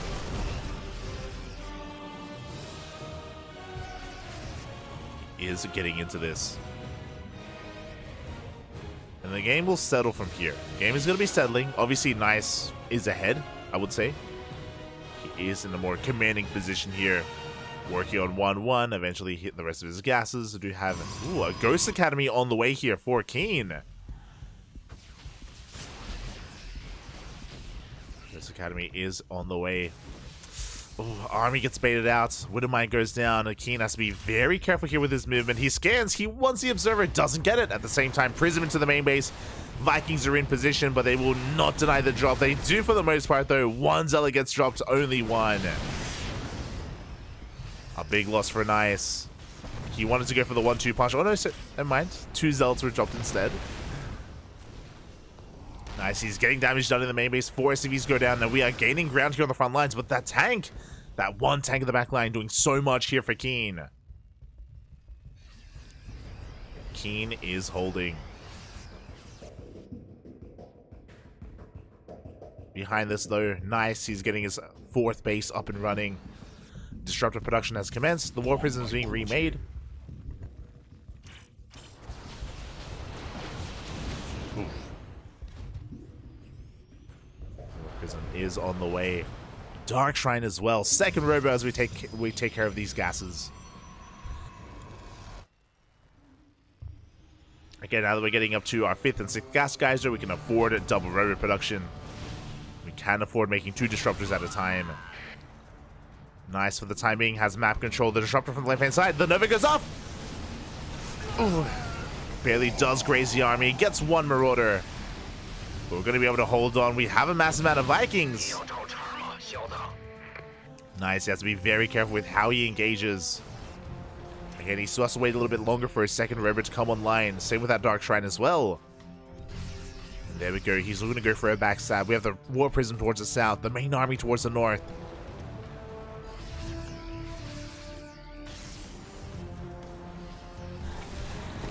There we go. He is looking to push on forward.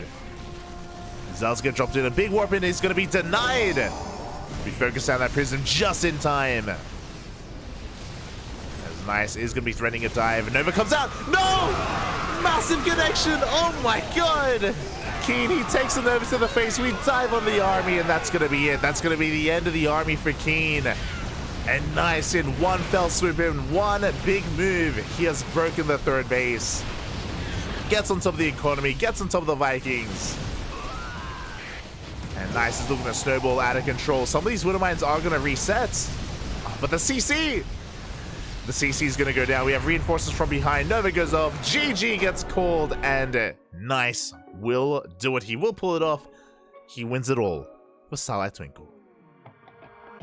GG, well played. Congratulations to Starlight Twinkle, to Wayne, Chem, and Nice for taking another win here, for bringing down the Kwangdong Freaks.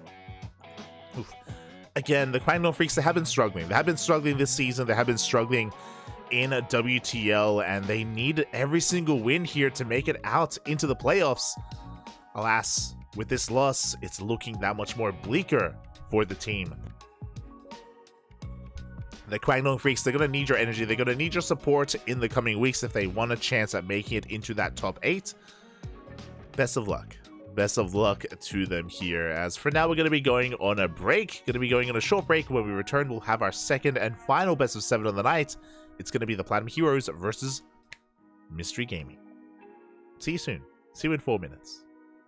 Take this moment, hydrate your Hydras, stretch your Roaches, massage your Marines, drain your Disruptors, and be back here for our next best of 7.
And welcome back, everyone. Welcome back. We have returned here with our second best of 7 of the night, with the Platinum Heroes versus Mystery Gaming. Another best of 7. And there's a lot on the line. There's a lot on the line for these two teams. Again, Mystery Gaming, they are so close. Or actually, they're neck and neck. Mystery Gaming and the Platinum Heroes are neck and neck here on the standings. The winner will take a very solid lead here. And we start things off with Shadown versus Bunny in a best of 2. And in the top left-hand corner for the Platinum Heroes, we have Shadown. And in the bottom right for Mystery Gaming, we have Bunny. And if you're in the chat, predictions are now open for our first best of 2 for this best of 7 Team League match. Best of luck. Best of luck in the chat for your predictions. 2-0 in either direction, or a 1-1 score. Again, Shadown has been popping off recently. He has been looking strong, looking powerful, getting some big wins here in the individual leagues and also in WTL as well. But he's still up against Bunny, and Bunny is in form. When we talk about the Kwangdong Freaks, a lot of the players there, they're part-time players. They don't focus as often or as much on StarCraft as they used to. But when it comes to the Mystery Gaming players, when it comes to Bunny and Shin, they do. It feels at least like they have committed a little bit more time, and they have been looking stronger as a result. Bunny in form. And we'll see if Shidown can cause an upset. Already an eBay block here, but we have probes pulled. We did get eyes on this, and we will shut this down. Get a big shout out to the sponsors, of course. Honkai Star, Taido, Doyu, and Autofool as well. As we go for the second eBay. Oh my god! Crazy! Very greedy here. The SCV will go down. And we should force a cancel. Oh, it's actually... Shidown, he realized that it wasn't even blocking the Nexus, and the Nexus is thrown down. So a big commitment here for Bunny. 100 minerals down the drain. Dead SCV as well. Oof. Well, dead SCV leading into the 100 minerals lost. And yeah, with that, Shidown is going to be able to get his his Nexus up and running. Likewise, Bunny going for an economic opener, going for a Rax expand. Going for a 1 gas opener here is our Terran player. So economic openers all around. Just a little bit of a disruption in the early game.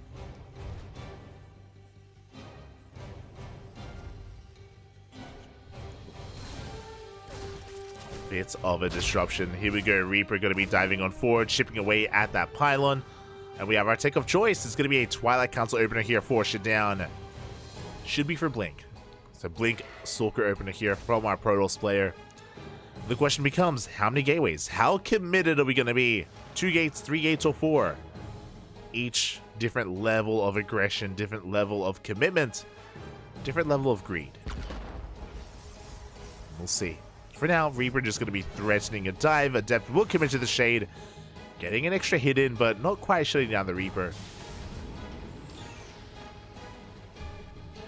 As we do settle on in. Oh, almost forgot. Man, there we go. I'm casting.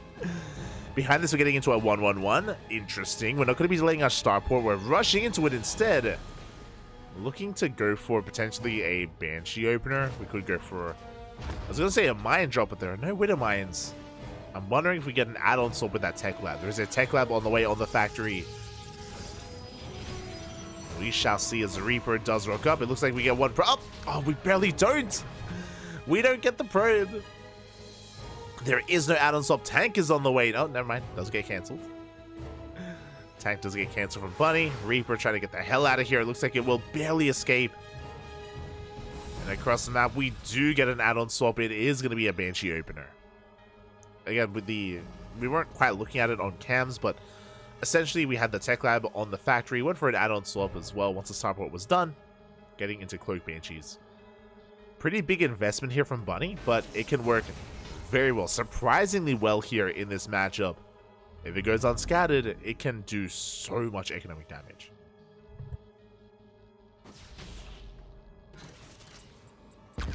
So we'll see if we can pull it off. Meanwhile, behind this, we do have the third base on the way. So it was a 2-gate opener, 2-gate blink into a third base. So very economic here from Shidown. Bunny is in the dark, not fully aware of what's been going on. Now we're getting into our gateway explosion, and now from here, Shidown should be working towards either a Templar Archives for Charge of Archon, or working towards Colossus for some splash damage. We can go one way or the other, either Colossus or Storm. We'll see what we go, or Charge even. For now, Bunny does get eyes on that third base. We have our tech of choice. It is going to be the Bay. It is going to be Disruptor. Sorry, eventually Disruptors, I'm sure, but Colossus to begin with. Meanwhile, Banshees are moving out. Observers coming into the main. Do we scout the tech?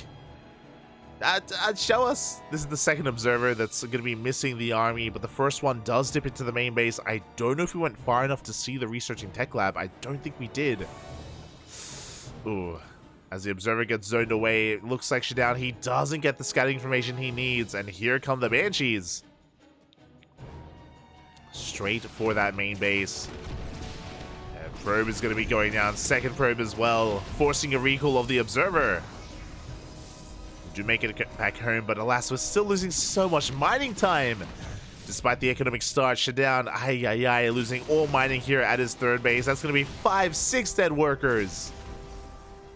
We trigger the shields, and we can find even more workers at the third. Once again, the Observer, it's stationary. There we go. It does on siege.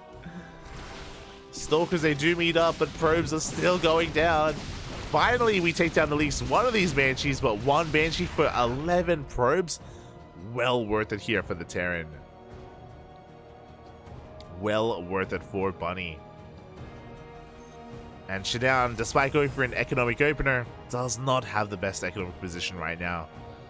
Is going to be falling behind that of the Terran. Worker counts are even, but Terran has mules. Bunny has mules, and here we go. He's pushing the 1-2 punch. The Banshees, they soften up the economy, and now we go for the move up of the tank. The tank gets caught. Big pick off. One tank goes down. Can we get another? One tank remains. Shadown up. Do you have to retreat? Do you have to give up on this position? But that has deterred the push. Again, Bunny, he wanted to move out. He wanted to hit the third base of Shadown, but he couldn't. Losing a tank was huge, and that means that Bunny has to back off, retreat, take his third. And Shadown still has map control. Oh. Oh, the tank! Oh, tank shot does go off. Bunny able to establish his third base. Raven's going to be coming out, and yeah, with the map control that Shadown has, he can take a fourth. So Shadown, he's still in this. He may have lost a lot of workers, this is true, but because he killed the tank, he stopped any kind of move out, or he delayed the push, and now he can get away with a fourth base. But here comes the second wave. Bunny still has a very threatening army. He did research Interference Matrix, so he can disable Colossus. Oh, which means Shadown's in a lot of trouble.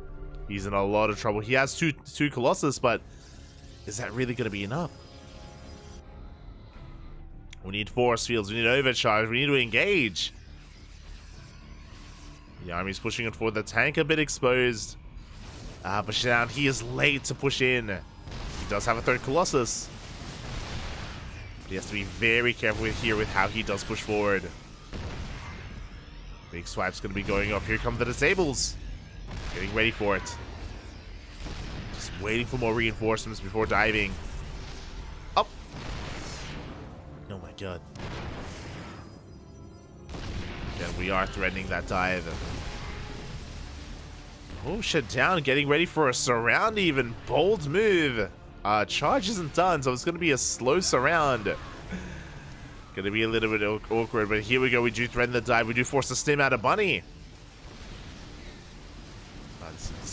This is a really awkward angle to look at. Not ideal, but here we go. We push on forward. Big disables here on both Colossi, and we can just stim on forward. We can stim and win. Bunny, he's almost maxed out. He has an overwhelming bio army. There's just too much here on the ground. And Shadown, he cannot really contest against this. He's going to try to. He pushes on forward. Charge is now done. The Colossi doing a lot of work in the back line. Oh no, but they're exposed. The Colossi are exposed, and one goes down. Likewise, so did the third base. Banshee comes back in, goes for the mineral line. Probes are falling. And Shadown, he may force back this army, but he did lose a lot in the process. He did take a big blow to his economy. The Banshee. Still chipping away at the army, will go down. Now, it is impressive that Shadown was able to survive. That's what I will say. He did survive the attack. He kept most of his Colossi alive as well. But Bunny is remaxing, is rebuilding, is coming in for another attack. In the midst of all this, setting up a drop, which is going to be spotted by the Zealots. Likewise, the drop also spots the Zealot run by. They do deter each other. Additional Ghosts are on the way for EMPs. Vikings as well to help deal with these Colossi. I'm loving the addition of these Archons. I believe Storm isn't done, or it isn't researched. Here we go. War Prisms being sent out. Ooh, Observer gets caught by that Raven. We can see Bunny trying to get his fourth base up and running. The Prism hasn't spotted. There are Vikings. Yeah, the Prism is going to be hunted down. At least it's buying time, but this is going to be a brutal loss here for Shadown. The army gets scanned. Bunny, he sees. Ooh, two Archons go down instantly, and again, these are just expensive losses for Shadown. He can't fight, not like this. And that's gonna be it. That's gonna be his entire army going down.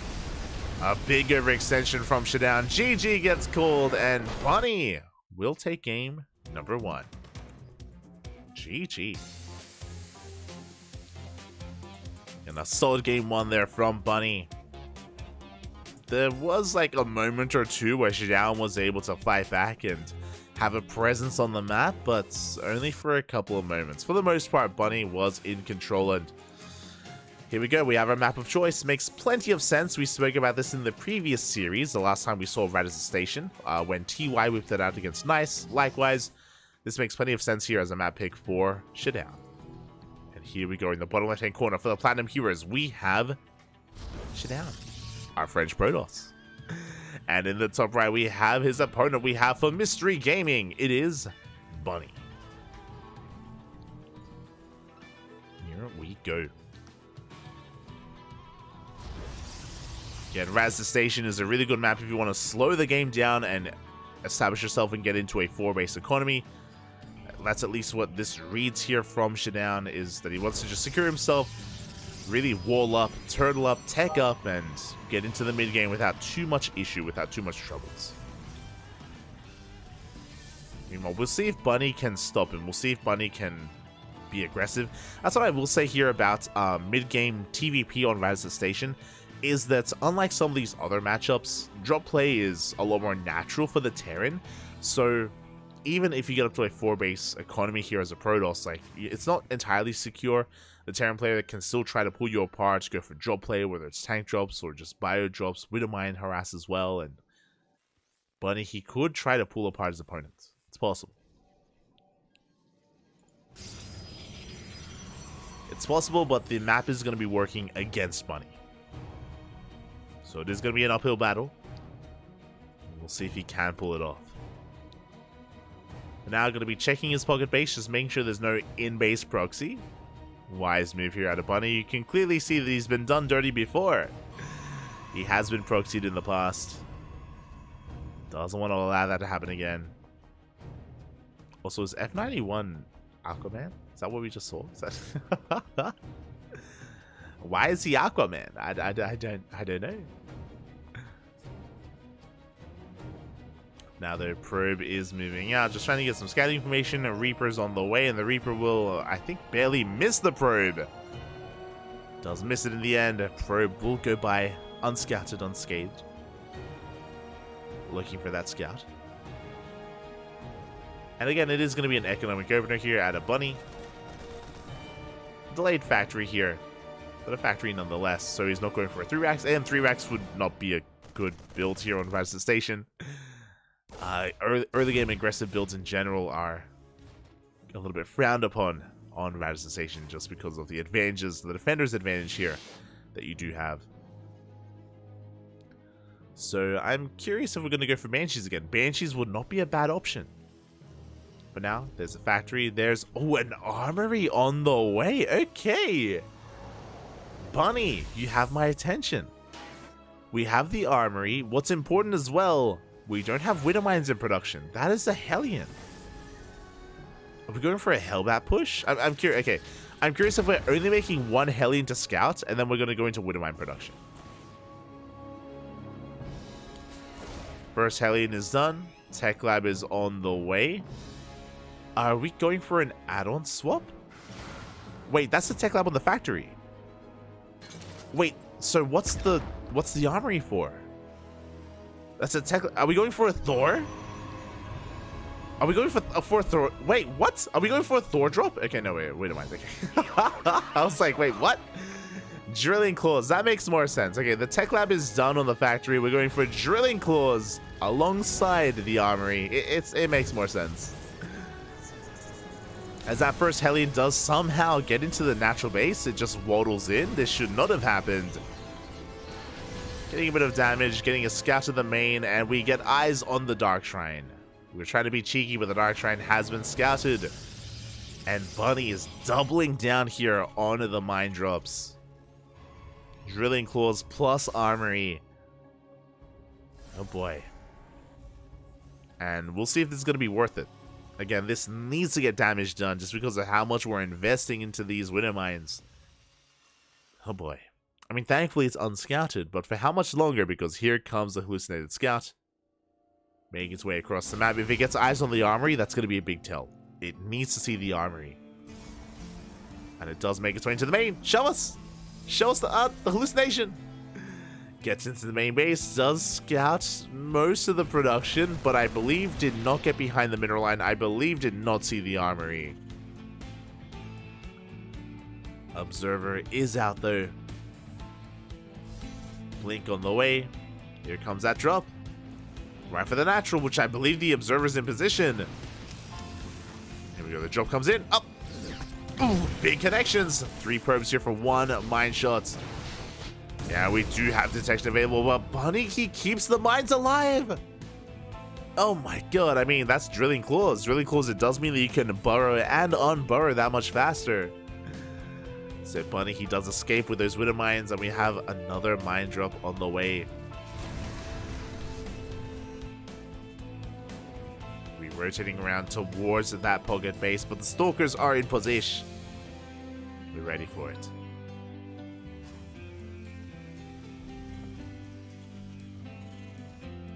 And as the dust settles, I need to give the edge to Shutdown. We invested a lot. We invested a lot into that mine drop, and it didn't really do too much. It killed 3 probes. 3 workers went down. At least we did keep the widow mines alive, so we can always potentially get more damage done. This is the Hellbat.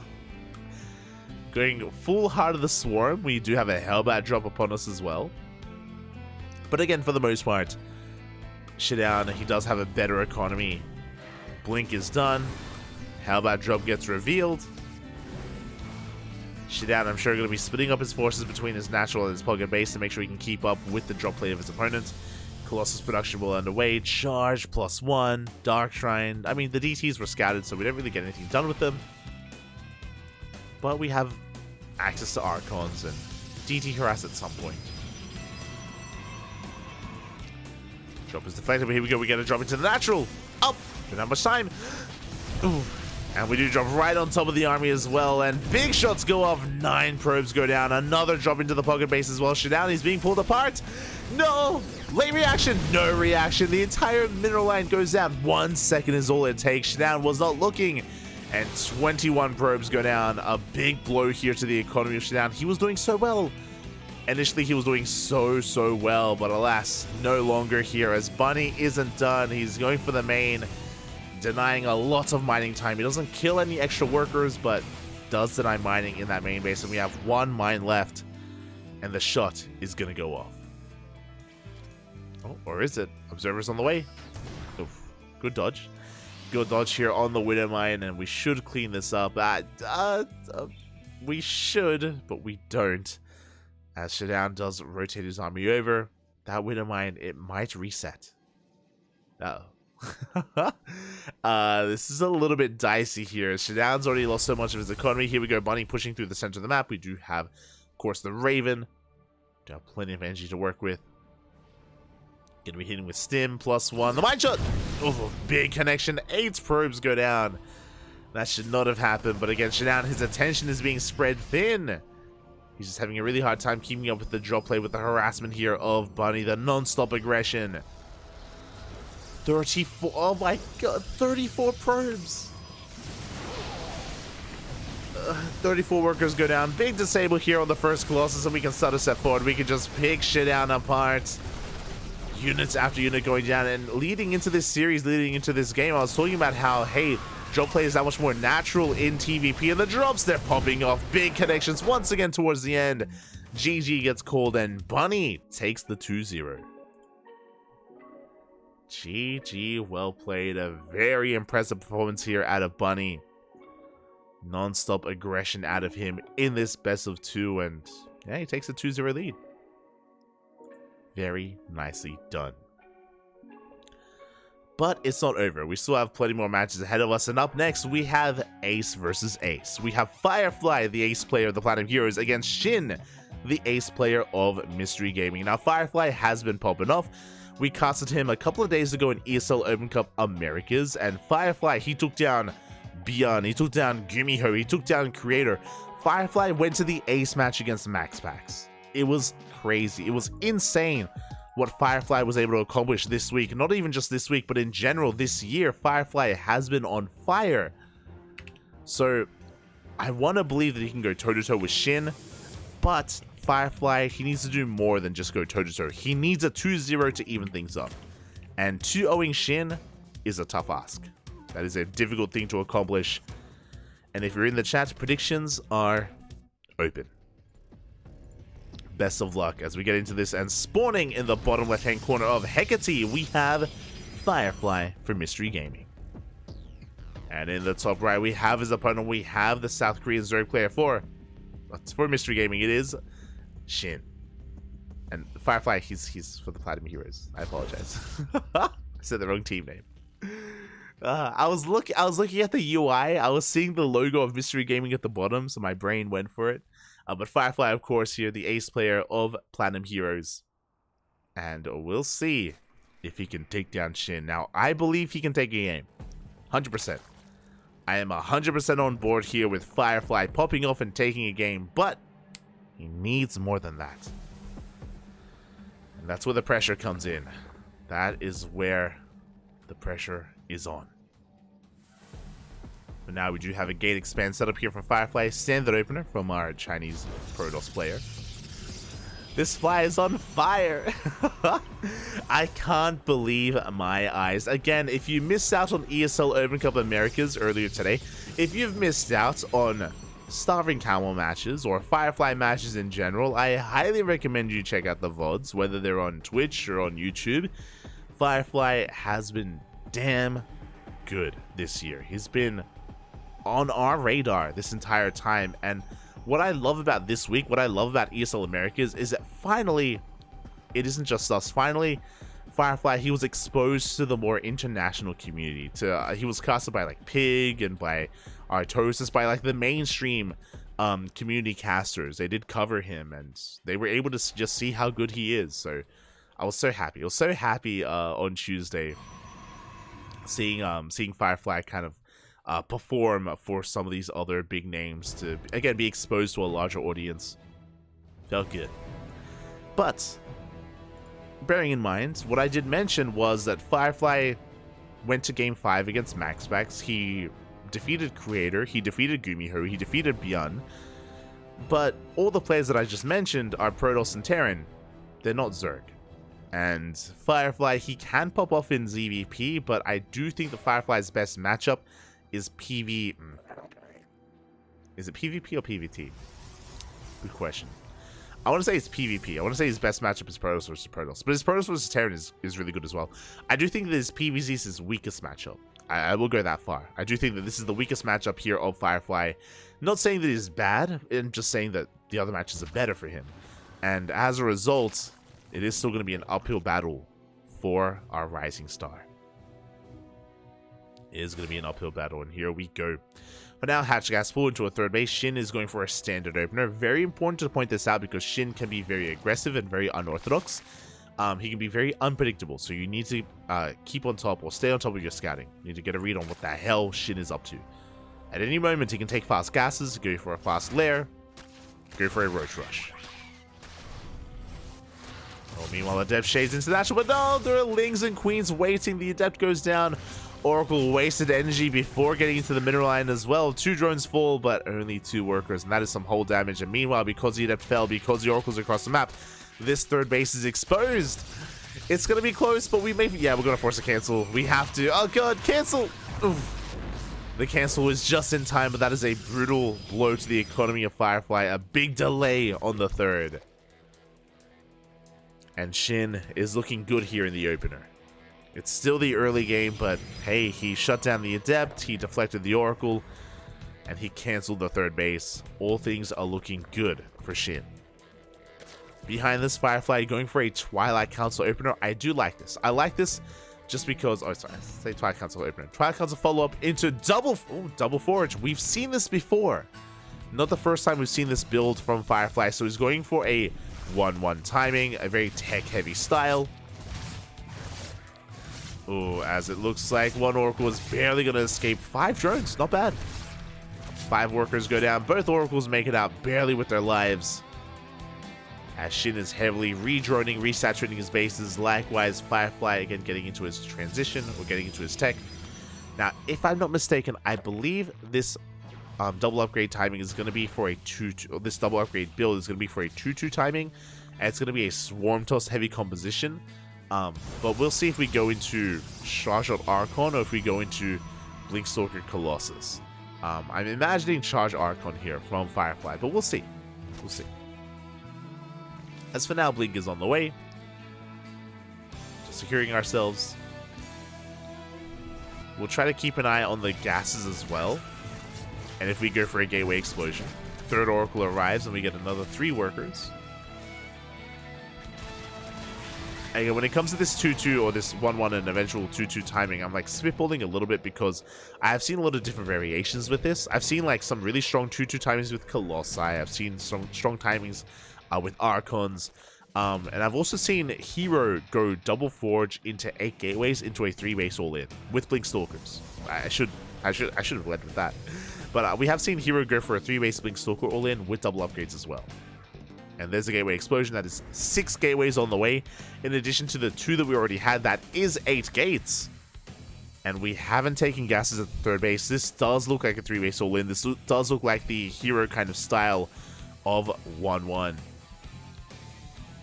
So very aggressive. And here we go. Firefly is pushing. This is going to be lining up here with 1-1. There is no Robo. There is no Warp Prism, I should say. And that's actually a big oversight. The Robo is just now in production here for Firefly. Without a Warp Prism, we can't actually move out. Behind this, oh Shin, he's going Ling Hydra. Does cancel his tech, has recognized it's going to be a Blinkstalker heavy composition, and Ling Hydra is ideal against Mass Stalker. It's going to take a little bit. The Hydra is a little bit late. Upgrades are delayed as a result. But I'm pretty sure Firefly is committing. Like, he hasn't taken his gases. Still. The Robo is out to finish up. 2-2 is on the way.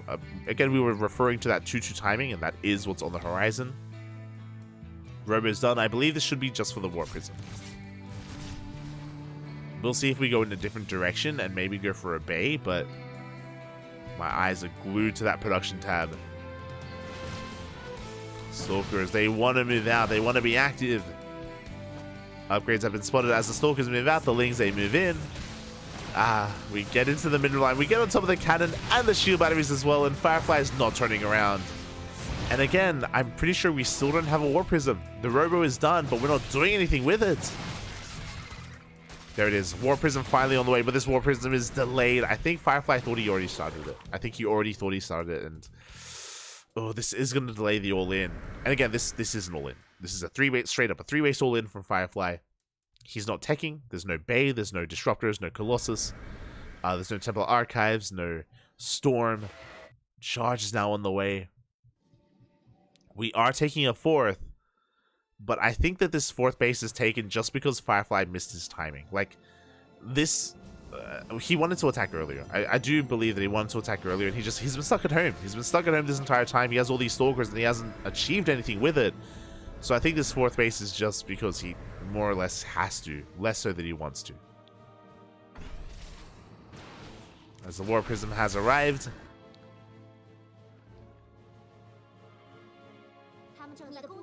Ooh, going straight for the main, actually. Bold move. Stalkers are being forced back. Decent stasis traps. Meanwhile, the Warp Prism slips into the main base, going for a big warp in of Zealots. Can we pull this off as Lings are in position? Charge isn't done. Ay, there is no charge.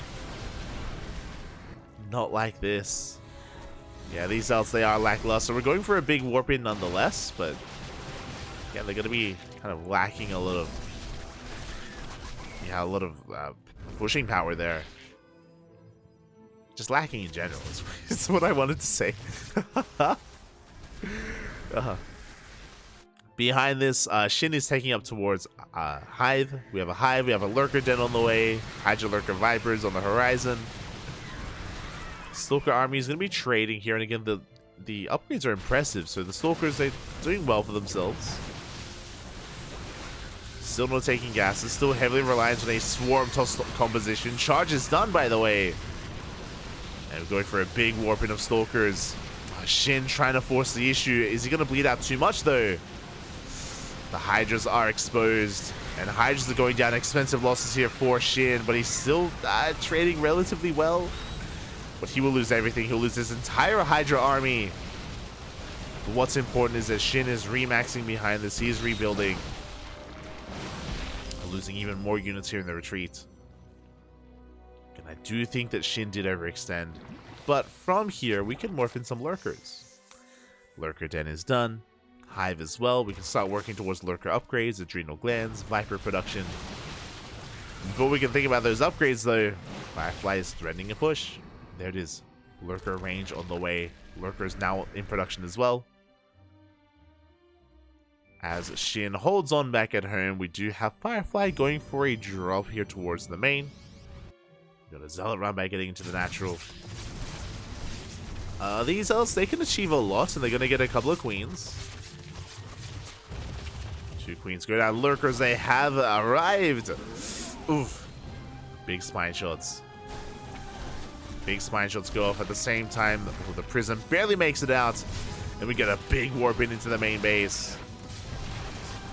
Oracle arrives as well. Can Firefly get on top of the Lurkers? We get the Revelation.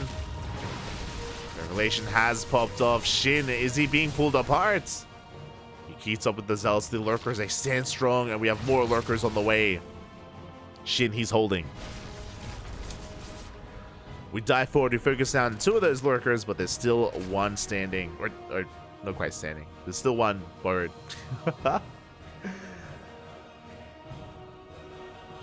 As Firefly is just trying to keep up.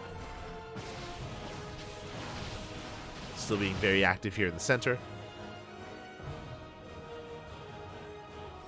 Shin, he's had enough being the defender. He's now going for his own counterattack with Lings and Roaches. This is going to have to be respected. Going to have to respond to it. Lurker range is done. We have Adapted Talons now on the way, which is, of course, Lurker Burrow. Just so we can burrow and unburrow that much faster.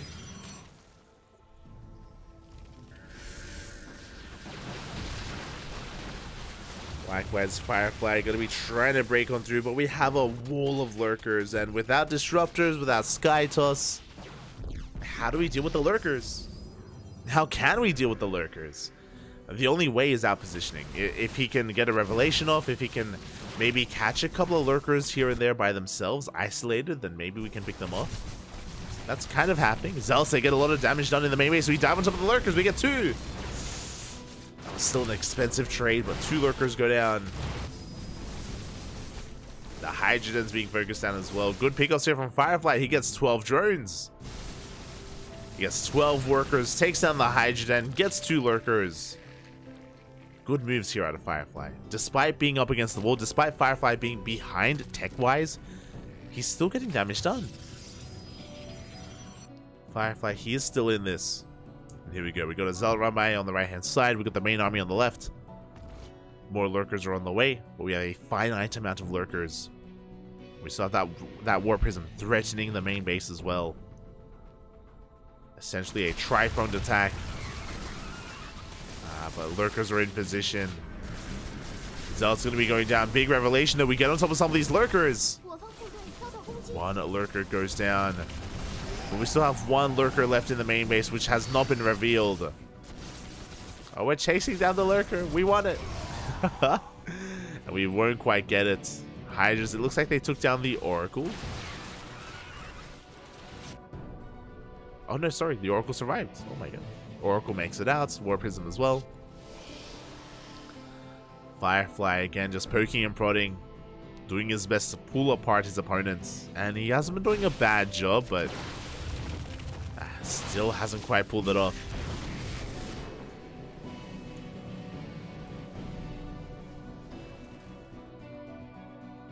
Again, the problem here is that if Shin hits critical mass of Lurkers, there is no answer. There just is no answer to them. Here we go. Shin is going for a big counterattack, forcing back the Stalker army. We forced it to pop the overcharge. But there's just so much Zerg, too much Zerg. It looks like this base is going to be given up. It is forfeit. Gateways go down. Nexus as well. The Lings, they get into the mineral line. We're trying to force a recall. We're going to save at least most of the workers. But Shin is not slowing down. He just keeps on pushing. Oh, we do have detection, though. Good target firing here on the lurkers. Very nicely done. Very nice moves out of Firefly, but can he keep up? Looks like he can. Oh, God, there are just too many roaches here. Instead of reinforcing with Lings, we reinforce with roaches, which does eat into the gas bank, which does eat into the lurkers. Oof, as we're just continuing to pump out more roaches. At the same time, Hydras are moving out, hoping to deny some of these Nexus. Some of these Protoss spaces. Would you force a cancel? There are 2 lurkers out in the open. DTs are waddling on in. Do we have detection? Uh-oh. Do we have spores? We do not. We don't have spores. Drones are going down. We thankfully have at least 1 spore at the 3rd base, but at the 4th, we are exposed. Likewise, Shin going for his own counterattack. He's losing drones back at home, but he's also getting worker damage across the map. Oh, but that's 16 workers. Oh, the probes are coming back. No, it's not safe. 17 drones go down for 8 probes, and at the same time, looks like Firefly is going to be collapsing on this marauding force. He does get into the lurkers, the Hydras. He cleans it up.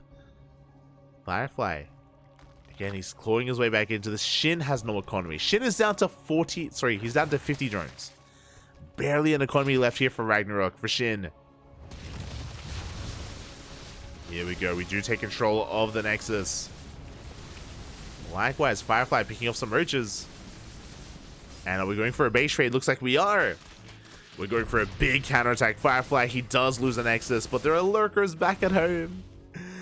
The base trade is not working out here for the Protoss. He's once again trying to outposition his opponent. But there are lurkers waiting back at home as well at the natural base. Big spine shots go off. And it's going to be a losing battle here for Firefly. So many lurker spines. He's trying to get on top of them, trying to break through, but he just doesn't have enough. The Immortals are putting in a lot of work, though. The Immortals are putting in so much. They break through. They try to. But we're down to 3 Immortals left. We reinforce with Lings, and it looks like we have too much. Shin will hold. He will clean up this army. GG gets called, and Shin takes game number 1. GG.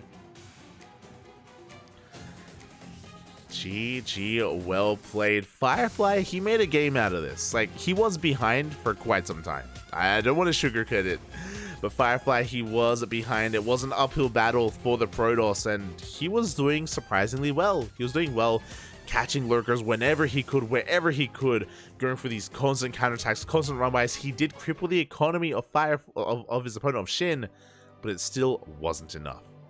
And here we go. In the bottom right-hand corner, we have Firefly for the Platinum Heroes. And in the top left, we have for Mystery Gaming, it is Shin. Shin is right, yeah. My apologies. Yeah, as of a month ago, we're going for Proxy Hatch. As of a month ago, maybe, actually more than a month ago, let's be real. 9 weeks ago, there we go. Just over 2 months ago, Shin did name change. Ragnarok name change to Shin. Shin is his IRL name. It's a part of his IRL name. So that is why he did name change. Again, just trying to brand himself as himself more than anything, I guess. As the drone has been moving out, we are going for a hatch block here at the natural. Now, this is not designed to go all in. This is designed to cripple the economy. Natural base of the Protoss is delayed. Probes are forced off the mineral line, a lot of lost mining time, and behind this, Shin is expanding. It is going to be, again, a hatch into pull into gas. So we do see Shin being economic. I say economic, like he's not being overly aggressive. He's not rushing to a 12 pool or a pool first or anything crazy like that. No. He just wants to get ahead economically. There we go. Here we go. As the hatchery is taking a lot of damage, and we should be forcing a cancel momentarily. It should not be finishing, should not be allowed to complete. And And there's the cancel. We do get on top of the drone. And Firefly can finally expand.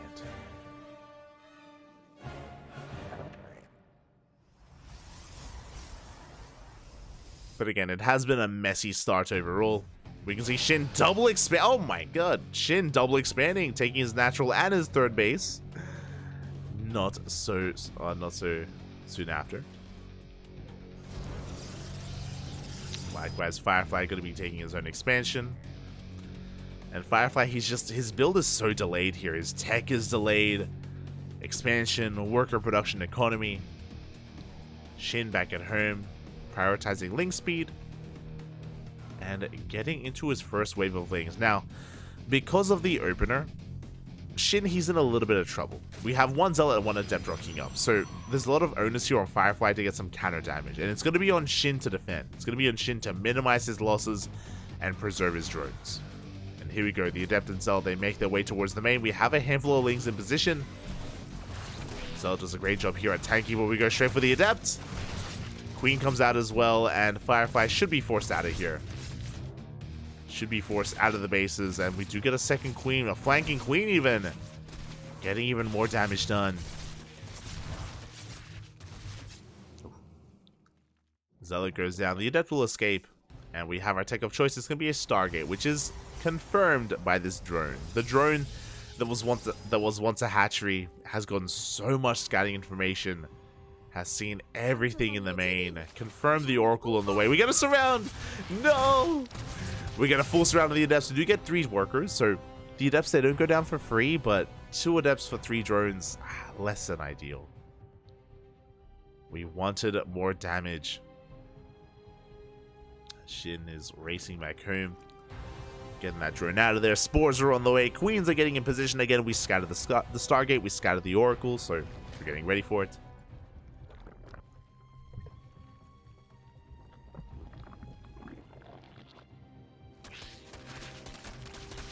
Oh no, the wall! Sorry, I was taking a moment to take a drink. The wall is on the wall. The Adept goes down, and we wreak havoc here in the middle line. This is going from bad to worse. This is damage that should not have been dealt. The Lings will get cleaned up, but they get another scout in the main. They confirm the second Oracle on the way. They force the activation of the Pulsar Beam. They waste energy, and they look for another probe. Ah! Oh my god. Shin, calm down, Poppy, calm down.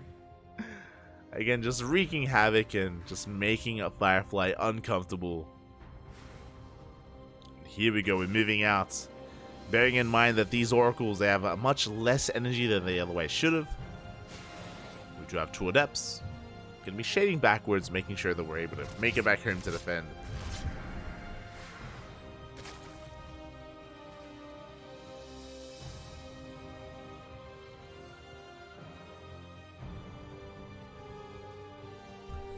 As Firefly is doubling down on the aggression, he has to double down. We still have the Oracles alive. We have a decent group of Adepts moving out as well. Going to be threatening the mineral lines. And can Firefly piece this all? Can he kind of piece this all together and pull off some aggression? He does take down a Queen. We focus down 1. We focus down a second Queen as well. Big pickoffs. The Oracles, they survive. They're out of range of that Spore. They find another Queen here in between the bases. Oh my god, that's 3 Queens going down. Every single Oracle survives for the time being. So we dip into the main base, and the Adepts, they're going ham. They cleaned up the Lings. 10 drones, 11 drones going down. This is far too much. Oh my god, there was so much pressure. There was so much pressure on Firefly to get damage done, and he did. 11 worker kills. Firefly evening up the economy, but he's also triggering a counterattack. Triggering a big counterattack here from Shin. Here come the Lings, they want to surround. The shield battery's not done. No, the shield battery not quite done. 1 Adept goes down. And no, the wall is not a wall. Lings, they get into the natural, into the main base. They shouldn't get too many probe kills, but we get a full scout. We see the Twilight Council, the Forge, the upgrades. We see everything. But again, thankfully, not too many worker kills. This could have been worse. Could have been worse. As Shin is stuck droning. Now, because of all that economic damage done, I still want to give Firefly the edge. Like, this Ling Ramai was a little bit lackluster from Shin, so Firefly, I want to praise him here again. He did so much economic damage. As long as he doesn't sustain any losses, he should be okay. That's a big should, because we got a lot of Lings, but the shield battery's done, and that means we have an overcharge. Firefly should be okay. Meanwhile, behind this, Shin going for Roach Speed and a Hydrogen. Interesting. So, Shin getting plus on melee upgrades into Roaches, into eventually Hydras and Lurkers. Infestation bits on the way for that Hive Tech. And here we go. Firefly going for his own push across the map, going for that double shade towards that third. And he does commit. Again, 2 Adepts, 1-shot Workers, and we get 2 Workers already. We get up to 3. We don't quite get 4. We're going to be trading with the Lings instead, but 3 drones, it's okay. Behind this, we're getting rid of the Adepts. We're getting into Stalkers instead. We got +1 armor alongside +2. We have Blink finishing up charge on the way. Firefly, 2 games in a row going for a Swarm Toss composition. What Swarm Toss? Gateway army. Gateway heavy composition here. Charge lots, Blink Stalkers. More charge lots, more Blink Stalkers. Doubling down, not really taking too much. What I mean by that, we don't have the gas for it. We haven't taken the gases at the 3rd. There's no 5th or 6th gas, so we can't really afford things like double Robo Colossus production or anything like that. We're just doubling down on a gateway composition instead. A lot cheaper. And of course can snowball out of control. Stalkers pushing forward, they catch an Overseer. Not bad. They're going to be threatening the mineral line, but detection is required. Robo is done. Warp Prism is on the way to reinforce. We saw this before. We have the Warp Prism to try to go for some Zealot harass. Meanwhile, the Stalkers, they push through the front lines. We saw that this was delayed in the last game, but here in game 2, I want to believe that Firefly can hit a crisp timing, and that Shin won't be anywhere near as prepared. As I say that, Ling counterattack. This time, the wall is a wall. No shield battery. Uh-oh. No shield battery, no overcharge behind this. That Stalker is not long for this world, but we have reinforcements coming in, and we force back the Lings. Lings are forced back, but hey, these Lings, they bought time. They bought time for the Lunkers. The Lunkers, Poppy, the Lunkers. They're on the way. It's lunking time. Hive is done. Lurker range in production just now commenced. And, you know, there is definitely power here in the army that Firefly has, but Lurkers do complicate things. And the Lunkers, they have arrived. So far, Shin able to hold strong here, but the Revelation does actually connect here with the Lurkers. We dive in. Oof. We got 1 Lurker for, I think that was 3 or 4 Stalkers. A rough trade. A rough trade for Firefly. Again, he desperately wants to break in, but the Lurkers, they're just the counter to what Firefly has. And there it is. 2nd Robo and the Bay. Firefly, he's accepted that he cannot break through this line of defense, not like the last game, and he's going to be getting into either Disruptors or Colossus. I'm imagining Disruptors. Oof, as he does take down 1 more Lurker, but he took so many spines to the face. Oh, to the face. We'll see if he can pull this off. Zealot run by on the left-hand side. No Lurkers in position, so these Zealots, they're going to be able to trade okay against the Ling Hydra. They are going to be trading. At the same time, Stalker's going to be rotating over as well, keeping up or meeting up with those Zealots. Decent Revelations. We're going to be threatening a push. Again, the Lurkers, they are late to reposition. So good movement here out of Firefly, keeping Shin on his toes. But Shin is maxed. He is maxing out. I don't think he has any Vipers, unfortunately, but Ling Hydra Lurker is going to be good enough. We do catch 1 Lurker there in the end, but we're just sending it right through the middle, right through the center. And this Nexus is looking very exposed. Overcharge goes off. Shield battery is going to go down. The Lurkers are getting in position. Big Revelation. Oh, is it going to be enough? We dive on top of the Lurkers, and they're going to be being focused down. Good pickoffs here from Firefly. He cleans up the Lurkers. He does lose a couple of probes in the process, but he should clean this up as well. A good fight. Good fight for the Protoss. Very well done. This was an overextension from Shin, and just like that, in one good fight, Firefly is bringing it back. You can see that the supplies are tied up. Supplies are tying up. We see that Shin is slightly ahead in the workers, but that doesn't matter. Again, Firefly has a more cost-efficient army, especially with these disruptors on the way. I would really love to, Vipers. Like, Vipers would round out the army for Shin. He has a lot of lurkers, which is good, but he needs a way to support them. For now, just doubling down on Ling Hydra Lurker. Still no spellcasters from Shin. Unless I missed him. Which is possible. It's getting late, man. It's getting late. May have missed it. Here we go. As you do see Firefly pushing through the center. Novas go off. Decent connections, but it does take 2 Novas to kill a lurker. So far, Shin doesn't lose any. Not to the disruptors, at least. I do appreciate as well that he's going to be keeping some of his army on the right-hand side. The Zealots are mispathing! A wall of Zealots gets thrown away. And Shin caught Firefly off guard. He is maxed out. He's moving out as well. Pushing across the map. One of these lurkers is going to be going down. Novas go off. Big connections. We reset the lurker count, but we have more lurkers coming in from behind. Oh. Yeah, they will borrow. They will force back the army. We have 2 Stargates, a Fleet Beacon, and +1 air attack on the way. Firefly, he's aware. He is thinking about Sky Toss. Shin is maxed, but Shin, mate, we gotta go. We need some urgency here.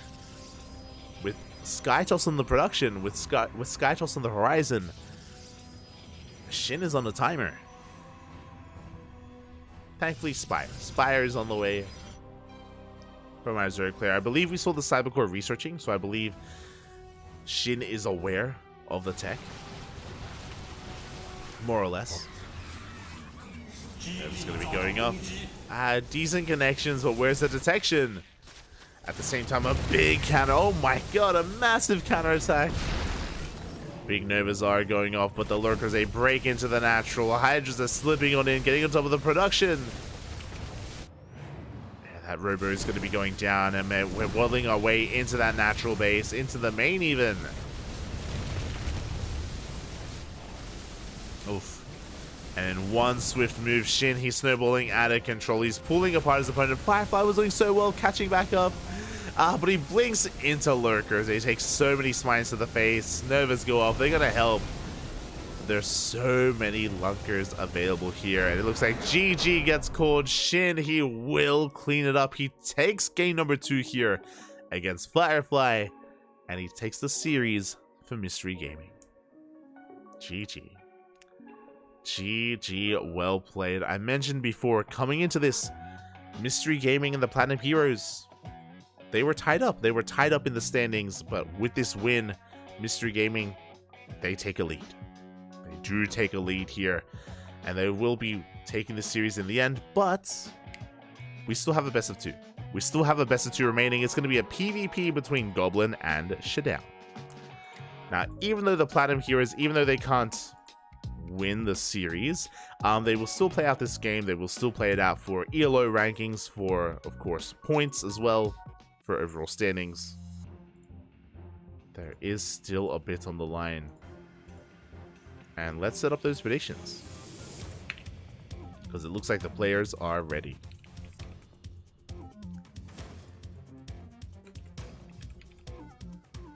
Here we go, and this time, no replays. You love to see it. We're going to be playing here in person. Equilibrium is going to be up first. The first map here of this best of 2, and if you're in the chat, predictions are open. Good luck.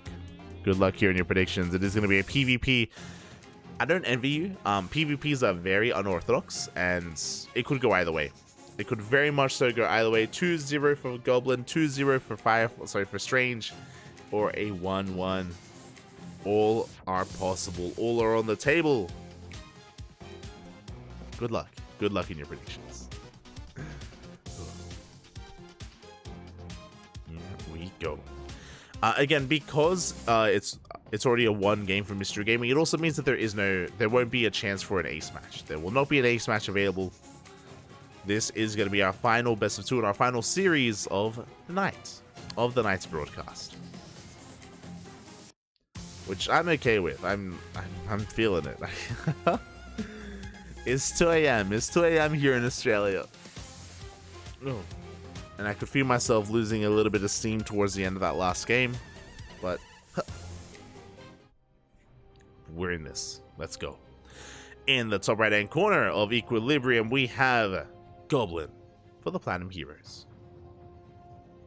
And in the top left for Mystery Gaming, we have Strange.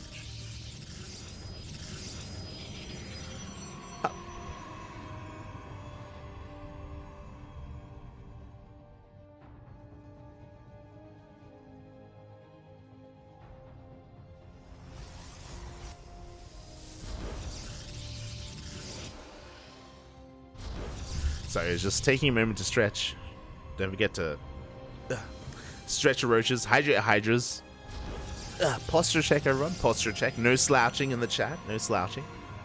As we settle into our final best of 2 of the night. Again, the Platinum Heroes, they may end up losing this series, but they have a chance here to fight back, to put some points on the board, and to affect the overall standings and the overall score of both teams.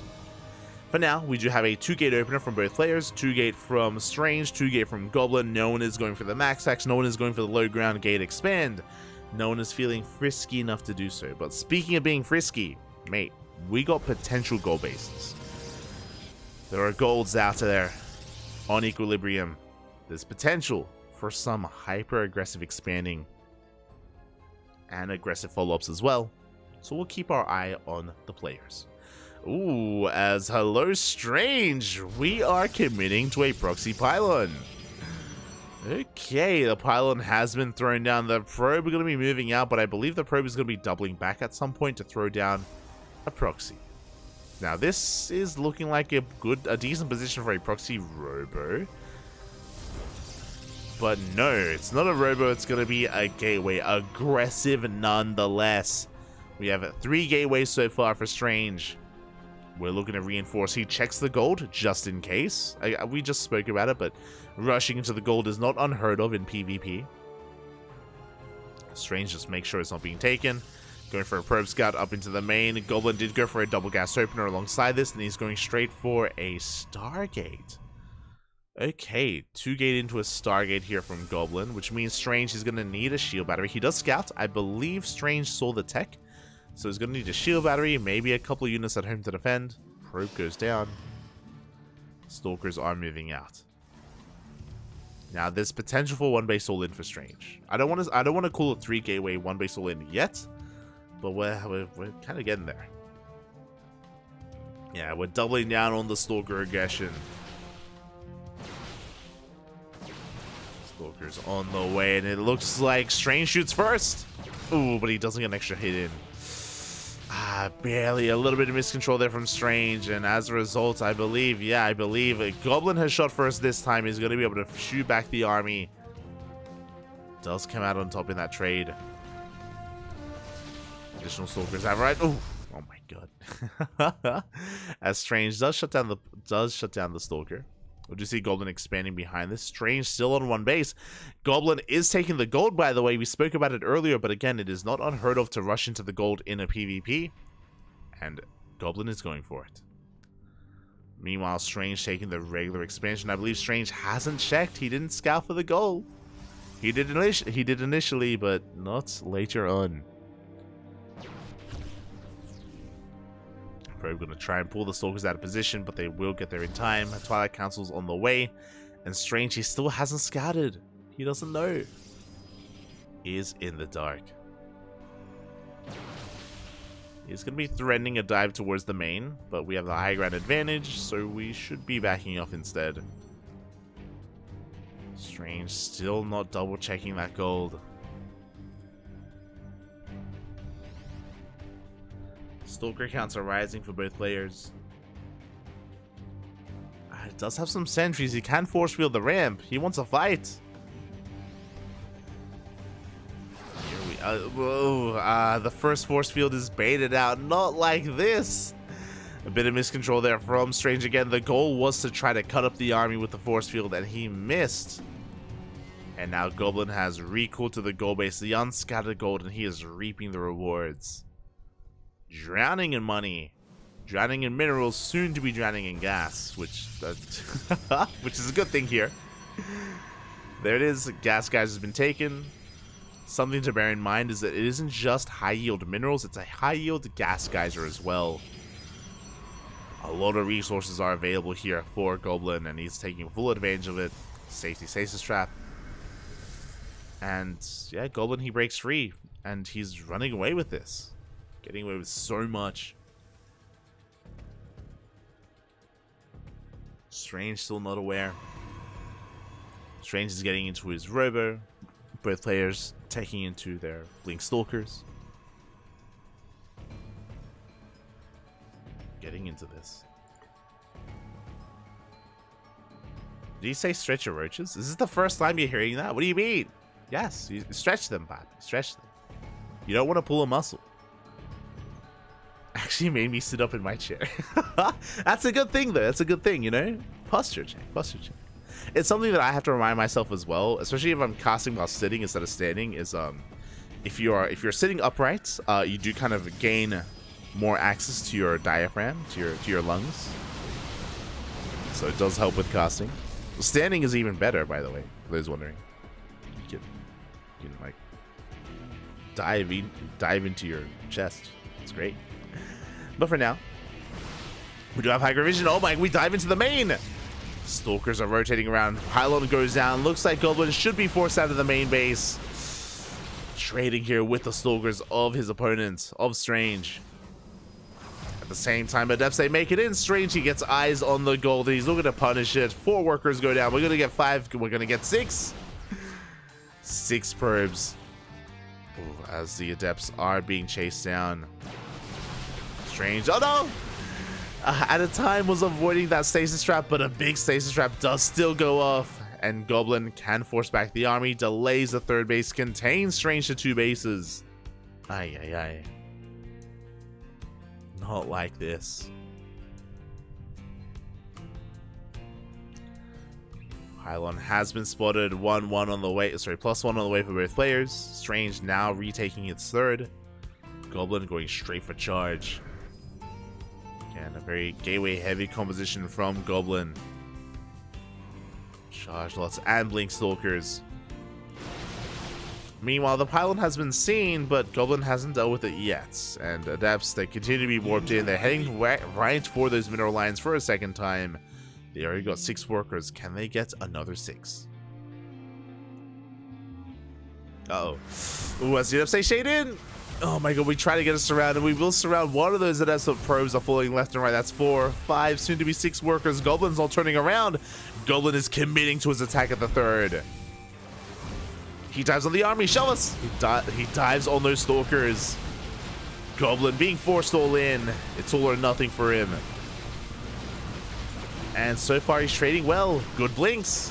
Okay, he dives on these retreating Stalkers. Will shut them down. Goblin, he takes control of the 3rd base. He may have lost so many probes back at home, but oh my god, the Oracles, they're wreaking havoc. He is dealing a lot of counter damage. And it looks like Goblin, he may just have too much. Goblin, he is up in army supply. Down in workers. But he doesn't need workers, not to kill his opponent. It's all about the Stalkers. He is pulling this off.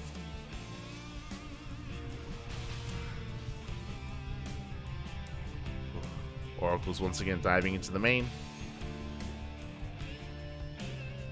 Threatening that main base. Behind this, the gold kicking in. Even those... I was going to say Goblin behind in workers, but he has the gold. But no, Goblin, he took a worker lead. And somehow, someway, he's just containing Strange here once again to 2 bases. 3rd on the way here for Goblin, getting further ahead economically. Now, the Immortals, they do pose a threat. The Immortals, they're holding the line. No! Miss Rally. No, one Immortal goes down the 2nd as well, and that's going to be it. That's all she wrote. That is all that's keeping Strange in this game. His Immortal count. and it's no longer there.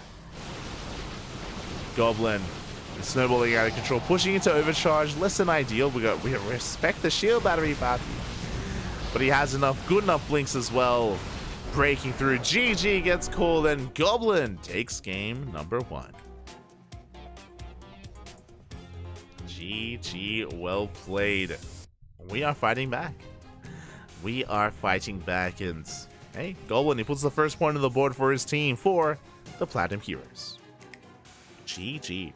Again, Goblin able to successfully get away with the gold base. Sure, there was a time when Strange was killing a little workers. This is true. But if you remember, it took a long time. It took a long time for that to occur. It took a long time for workers to actually start falling.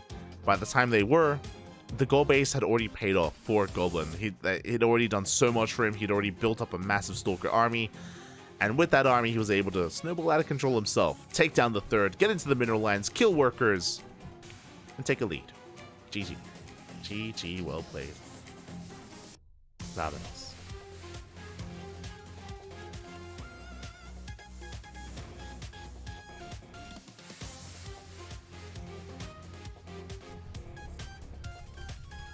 Just catching up.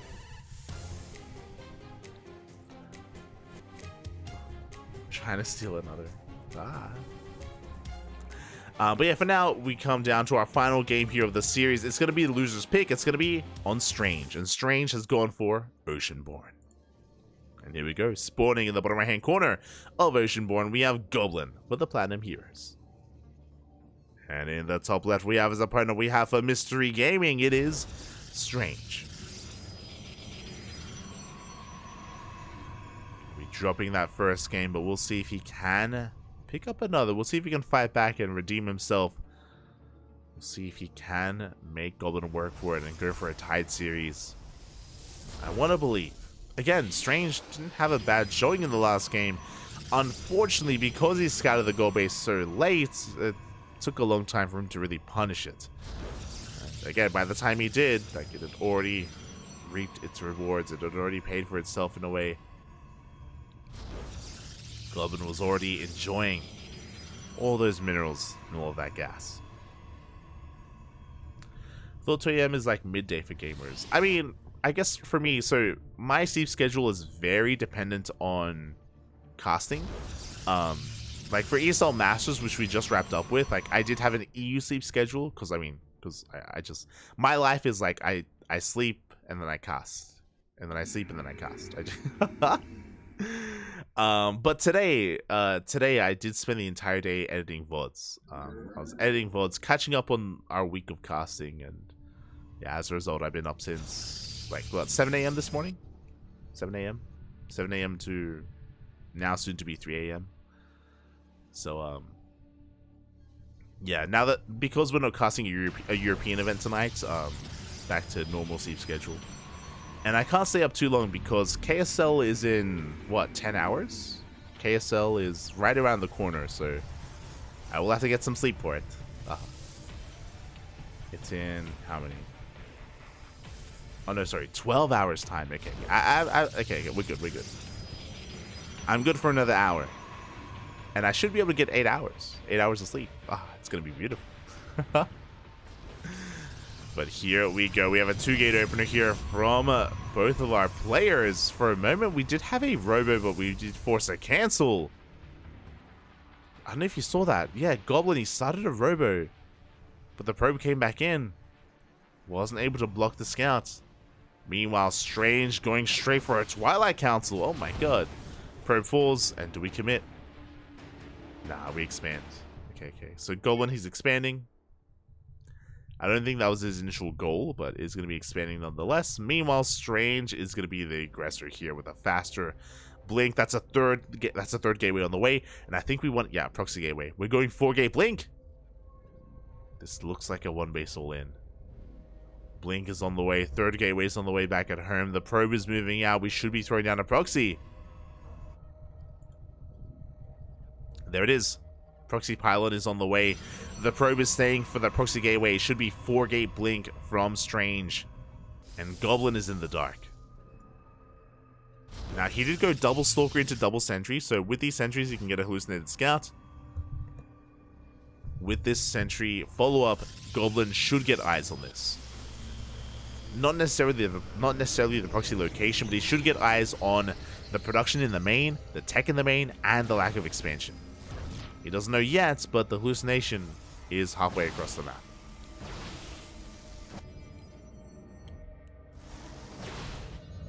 Here we go.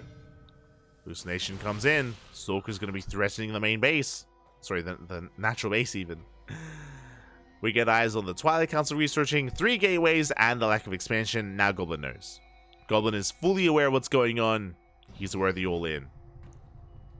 And we need an immortal back at home. We need shield batteries. We have 1 shield battery at the natural. No shield batteries in the main. Blink is on the horizon. And we're getting a 3rd gateway to try to keep up with Stalker production. But I'm not really liking the lack of robo here. Like, again, like, reactive robos are the lifeblood of defending here against all-ins. He fakes out an immortal. I appreciate it. We ignore it. We dive on the army, focus out 1 Stalker after another, and Strange, he's snowballing out of control. Diving once again, we're down to 2 Stalkers. We're down to 1 Stalker left here for Goblin. Again, he had no idea what was going on. The scout was late. And alas, he just wasn't ready for the all-in. Shield batteries are going down. Pylons as well. Strange, he has control of the natural. He needs more than that. He dives into the main. He has no fear. He doesn't care. As he takes down both sentries. And it looks like Strange is going to be running away here with game number 2. He may have taken an L or a loss in game 1, but here he is looking to fight back. Looking to assert himself. And GG gets called. Strange will take game number 2. Oh my god. Powerful, Poppy. Powerful. GG. I always appreciate these celebrations. Like, we don't get enough of them. Let's be real. We don't get enough celebrations. I appreciate it. I appreciate it. GG, well played. Whew. With that is going to be the end of the series, and Mystery Gaming will take it 5-1. Now, at least it wasn't a 6-0. You know, shout out to Goblin. He was able to take a game and was able to make Strange bleed a little bit. But in the end, we have our scores here. Starlight Twinkle, they did take down the Kwangdong Freaks. 4-3, went all the way to the ace match. Likewise, Mystery Gaming took down Platinum Heroes 5-1 as well. And that was game 1 of this week in the books. Game 2, sorry, game 1. That was day 1 in the books. This is day number 2 tomorrow. Team Liquid versus CranKy Gaming and Onside versus Psystorm. Oh my god, juicy matchups tomorrow. These are insane. Some of the stronger teams are going to be facing off, and this is in just under 24 hours here on the CranKy Ducklings for World Team League day number 2. Those wondering, WTL is a 3-day event. The Uru, Papi, the Uru. But WTL every week is a 3-day event. 3-day event. Friday, Saturday, and Sunday. 3 days back to back to back of World Team League action. So if you enjoyed tonight, tomorrow is going to be even more fire. With Team Liquid, CranKy Gaming, Onside, and Psystorm. Some of the best teams in the league facing off against each other. Good stuff. Amazing night of StarCraft. As I mentioned before, if you are unsatiated, if you can't wait 24 hours, you can only wait 12. In 12 hours time, I'm going to be casting KSL here on this channel, the Korean StarCraft League. If you want some Korean on Korean action, we got you covered with KSL tomorrow afternoon. And after that, we have GPO as well in the evening. So tomorrow it's going to be KSL into GPO into WTL. A lot of StarCraft, as always. We have a lot of StarCraft going on over the weekend, so try to keep up, try to stay up if possible, or otherwise enjoy your weekend. Enjoy your weekend. It's going to be an amazing weekend, a couple of days full of StarCraft, as it always is, and yeah, hope you're able to enjoy yourselves. Otherwise, thank you so much for watching, everyone. Thank you so much for the support. We do appreciate it. ! Socials in the chat to get links to our social media as I do pay out the predictions. And we're going to be heading up for the night. We'll see you guys tomorrow for KSL, GPO, and WTL. See you then. Enjoy the outro.